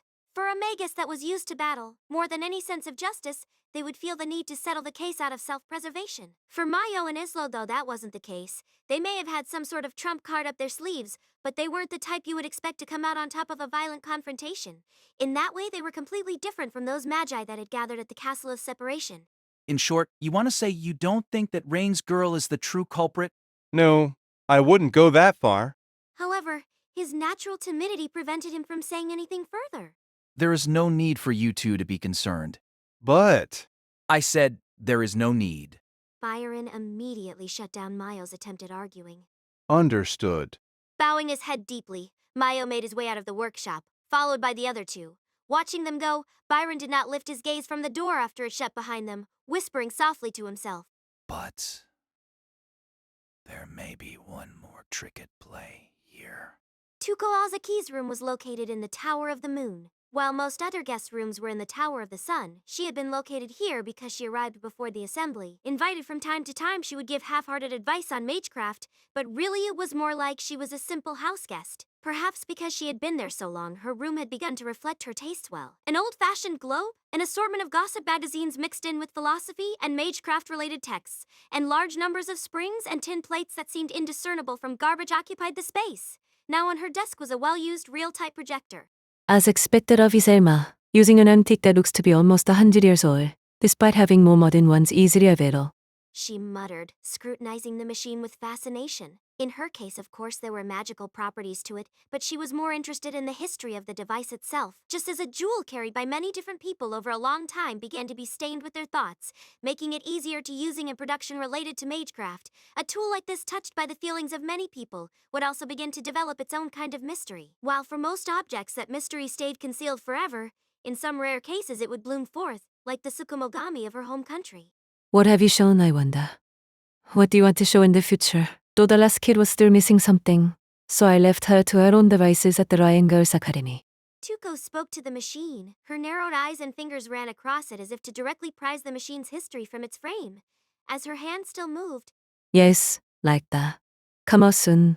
she continued to speak. There was no one to be seen in the room besides her. Despite being buried in her own personal things in this large room, she seemed to stand out. By the door, a certain figure had appeared. Was it you? I didn't think you'd show up now of all times. Tuko said, removing her glasses. For her, these glasses were like a switch that changed her response to the outside world. Of course, if one's perspective changes, their reactions will change as well, or so she thought. If you tried to perceive the world as a single person, there were all manners of things you would miss. To say it in another way, when humanity looked down to discover the atom, or up to discover the universe, the world had certainly expanded for them. Of course, whether that was a good thing or not was debatable. The idea that moving from a small room into a luxurious mansion didn't necessitate happiness was a universal. You aren't the culprit. Well, that's not really important. I'm not really all that interested in that incident. That goes for most people here, don't you think? Everyone here was that kind of magus, no? The reality here was just as Rhaenys had thought. While calling it a murder case, the focus wasn't on the search for the true culprit. Rather, this was a war by proxy between the Clock Tower's disparate factions. The culprit who killed the Princess of Gold and her maid was no more than a single card in that game. While it was a truly important card, without some matter of definitive proof, it was no more than that. What held more significance was what kind of ripples this incident would create. In the current situation, the aristocratic faction headed by Lord El-Melloi and the democratic faction headed by Trambelios were at odds. However, if El-Melloi were to be crushed here, the scales would no doubt tip in Trambelios' favor. Considering the influence of the El-Melloi, it would by no means be a fatal blow, but it was enough to make a significant impact on the clock tower as a whole. And as ripples gave birth to more ripples, an all-out war between magi being the end result couldn't be ruled out. From a cold war to an intense battle. Of course, Lord Violetta and Lord Byron were fully aware of that. The reason they allowed Lord El-Melloi II to intervene was that he was, in the end, a better catch than his sister. No matter how famous he had become by attaching the responsibility of this case to his name as Lord, the stakes had become many times greater. For example, it was within the possibility that El-Melloi could end up switching sides to the Trambelio faction. Inorai seems pretty attached to him too. Gee, Mage never change, do they? If one had known her past self, for example, if Ornorai had heard that, she may have even frowned in concern. It sounds like you've been in contact with a very unmagus-like point of view recently or something. So? Are you afraid about the fact that he showed up? while he might be mediocre as a magus, as a researcher he's first-rate, and on top of that, you could even say he's well beyond first-rate when it comes to seeing through the magecraft of others. The visitor threw back a number of words. I agree that... As if surprised, Tuko turned. The visitor's words and conditions had been beyond her expectations. No need to explain the situation. That fee will be more than enough. If those are the terms, then I guess it looks like Lord El-Melloi II is my enemy now. Despite being the middle of the day, in the forest it was quite dark. Far from the place the incident earlier had taken place, this was the forest east of the Tower of the Sun. From the depths of the darkness, where overflowing greenery and a thick canopy strive to keep out the sun, a hoarse voice called out. So, what will you do? You heard how Lord El-Melloi II was talking. Half of it is already exposed. At this rate, there's no telling how tomorrow will unfold. An old woman, leaning on one of the trees, responded in a playful voice. It was Lord Valuletta. And if he finds the true culprit, so what? Neither you nor I are interested in smoking out the culprit here. Logically speaking, it's no more than a single card in this game. That card might have feelings of its own, you know. Then? Are we going to call for him? Sure, I mean, I already have your cooperation. In any case, he's my employer after all. With a satisfied smile, the self-styled smile, the self-styled spy, Mick Grigili laughed. After that, a few hours passed. The sun had set considerably, and the Tower of the Sun's shadow had stretched out to match it. Unfortunately, it was hard to say that we had come to a satisfactory conclusion. All we had managed to accomplish was filling my brother's notebook with theories and hypotheses, and then crossing them all out as unacceptable. Thinking of the sun as a stand-in for Helios in the formula is no good! On the other hand, using Selena or Nana in place of the moon and utilizing the attributes of the sacred beast strays too far from the starting point. The towers are too large of a factor, leaving them as just a superficial cover doesn't make any sense. Master? No, the sun and moon aren't part of it after all. Is that treasure really not part of this? My brother's honest monologue continued. To think that this pathetic expression came from the same man who had so gallantly intervened, facing down the head of one of the three great families, was a strain on the imagination. Hey, are you getting stuck on that again? Are you going to finish within Lord Byron's time limit if you keep going around in circles like this? From the start, clearing up the mystery and solving the incident was only a single card in the game. In order to clear the doubt around me and release the captured Trimma, a much more powerful move would be necessary. That was why Lord Byron had only allowed us to move within a certain time limit. Getting tripped up at this stage was not helping. Yes. Well, perhaps as far as this is concerned, we'd be better off waiting. Just waiting? Well... His voice seemed to hold a terrible melancholy. It was the kind of voice he used when grappling with a very personal problem. However, as his gaze wandered across the damp ground, his expression slightly wrinkled. Oh! Suddenly, I felt a faint pain in my eyes. The reason for that was immediately apparent. From the trees a short distance away, the shadows began to grow. While it was certainly nearing evening, the direction the shadows were cast was entirely different than that of the Tower of the Sun, even discounting their unnatural length. On top of that, though, the shadows stretched across the gently swaying grasses. They were motionless on top of them. Silently, my brother removed the cigar from his mouth. Whispering a small spell, the flame at the tip of the cigar grew. Laying that flame near the grass, he placed it in the unnatural shadow. Oh, wow. The shadow screamed. Leaping up from the darkness was a golden-haired, blue-eyed boy. Desperately trying to extinguish the flame on the seat of his pants, he continued his crying as he turned to us. I was discovered. What are you doing here, Flat? I did it, Professor. In Japanese, it's like, how do you do? Japan's greetings are pretty deep. Kinda gives off a Buddhist feel, don't you think?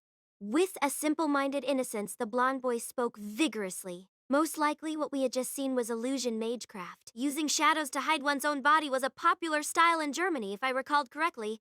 I didn't know where he had picked it up, but his ability to see and reproduce magecraft from a number of different disciplines spoke to his considerable skill. And then... Flat! An angry voice called out from the road. The new arrival, another young man with pleasant features, ran up already in the process of chastising the first. I told you to hurry on ahead and tell them I was going to be late. It's Lucian. Don't call me that. Sorry for keeping you waiting, Professor. Similarly blonde-haired and blue-eyed, the new arrival's more masculine, rugged features made a good contrast. You could say he was like a hunting dog. A delicate wildness peeked out from his sharp eyes, and his bow of greeting was done with professional elegance. Sivin Glashate, the oldest student in the Faculty of Modern Magecraft, paired with Flat Escardos, they were peerless as students. But of course, that only lasted a few moments before the situation collapsed again. Gray! Hunting a jump from the trembling Gray, Svin immediately leapt to her side, sniffing at her like a dog. Oh, Gray, Gray, Gray! So sweet and gray and sharp, like a smell that will tear me up inside. Peace. Stop. As if he couldn't hear Gray's resistance, another voice called out to distract him as he attempted to get his fill of her scent. Sven. Right. My apologies. It was the first time in a while I have been within 20 meters of Gray, so I kind of lost control. You guys. Giving the deepest sigh since he had arrived at this place, my brother covered his face with one hand. Realizing something, I also turned to him. By the way, didn't you say you weren't going to be using your students like this? That's what happens when you leave them to their own devices. I came across them getting their personal rooms in order. However, I believe I told you to message me your results, and that I specifically told you not to come to the actual scene. Am I right? But Professor, Rhines is in big trouble, right? There's no way we could miss such an exciting event. An exciting event, huh? Well then, he was going to have to die. After he helped us, I guess. There's no way I could let Flat come out here unsupervised. In contrast, Sven's response came across like a true honor student. Well, let's forget what happened between him and Gray just a moment ago. Pay no mind to the girl hiding behind me. There wasn't even a shred of tension left. Rather, you could say things just got right back to normal. We were in the territory of a magus we couldn't call friendly, burdened with the suspicion of murder, having lost Trimau, and were operating under a tight time constraint. Even so, somehow a breath of normalcy had entered the situation. This was likely the power that my brother had worked for years to cultivate in the clock tower. I don't know where he had picked it up, but for my brother who was so much like a true magus, he sure had a way of being very unmagus-like, though he'd probably just come back with an excuse like, a magus always treasures his pupils or something. After things calmed down a bit, my brother turned to Svin. How did the investigation go? Here you are. While his gaze flickered over to Gray repeatedly, he pulled out a piece of paper and handed it over. I see. My brother said, nodding as he read the paper. What's this? The key to reversing our fortunes? That's right. Though we are still missing a few pieces. We'll have to make our move now regardless, though. Pressing a hand to his temple, he slowly stood. His jet-black coat waved in the breeze. His red muffler fluttering behind him, he set out with bold steps, his pupils in tow. Now, shall we start preparing for the coming battle? For a moment, let's change the stage. A fair distance from the Twin Towers, in the stateroom of a hotel near Windermere Station. In the stunningly resplendent room, the newest model of cell phone was being held up, not by the person using it. A maidservant, skin bedecked in all manner of gems, held it aloft, as the young man that owned it spoke in a listless voice. Then everything is in order, Lord Valulator? The man had a darkly tanned complexion. His blonde hair reached down to his chest, and beautiful golden rings hung about his neck. That's right. As far as this incident is concerned, your intervention is strictly unnecessary. A brief moment after the response, the tanned young man signaled the girl to cut the call. Good. He gently squeezed his hand into a fist. As far as he was concerned, the only enemy he feared was that Lord Valulator. He had no concern for the rest of the riffraff, but in the end he could not afford to ignore a head of one of the three great families. While the fact that she was old was enough of an obstacle, the years also had something to say about her magecraft. But now, that obstacle was gone. There was no longer any object worthy of fear within the Twin Towers. Neither was there a need to get involved in that stupid murder investigation. All that was left was to go in with brute force and take what he wanted. Shall we move on to the harvest then? If we're going to win, we'll need a method after all. It's time to make Iselma regret refusing to work with us. Looking around at the serving women arrayed around him, the man laughed. At the same time, one of them whispered into his ear. Then you will go in person. Yes, doing it myself will ensure everything is done thoroughly, no? I've no intention of just joining in on the game, like that Lord El-Melloi. That's not how Artrum Galiasta works, is it?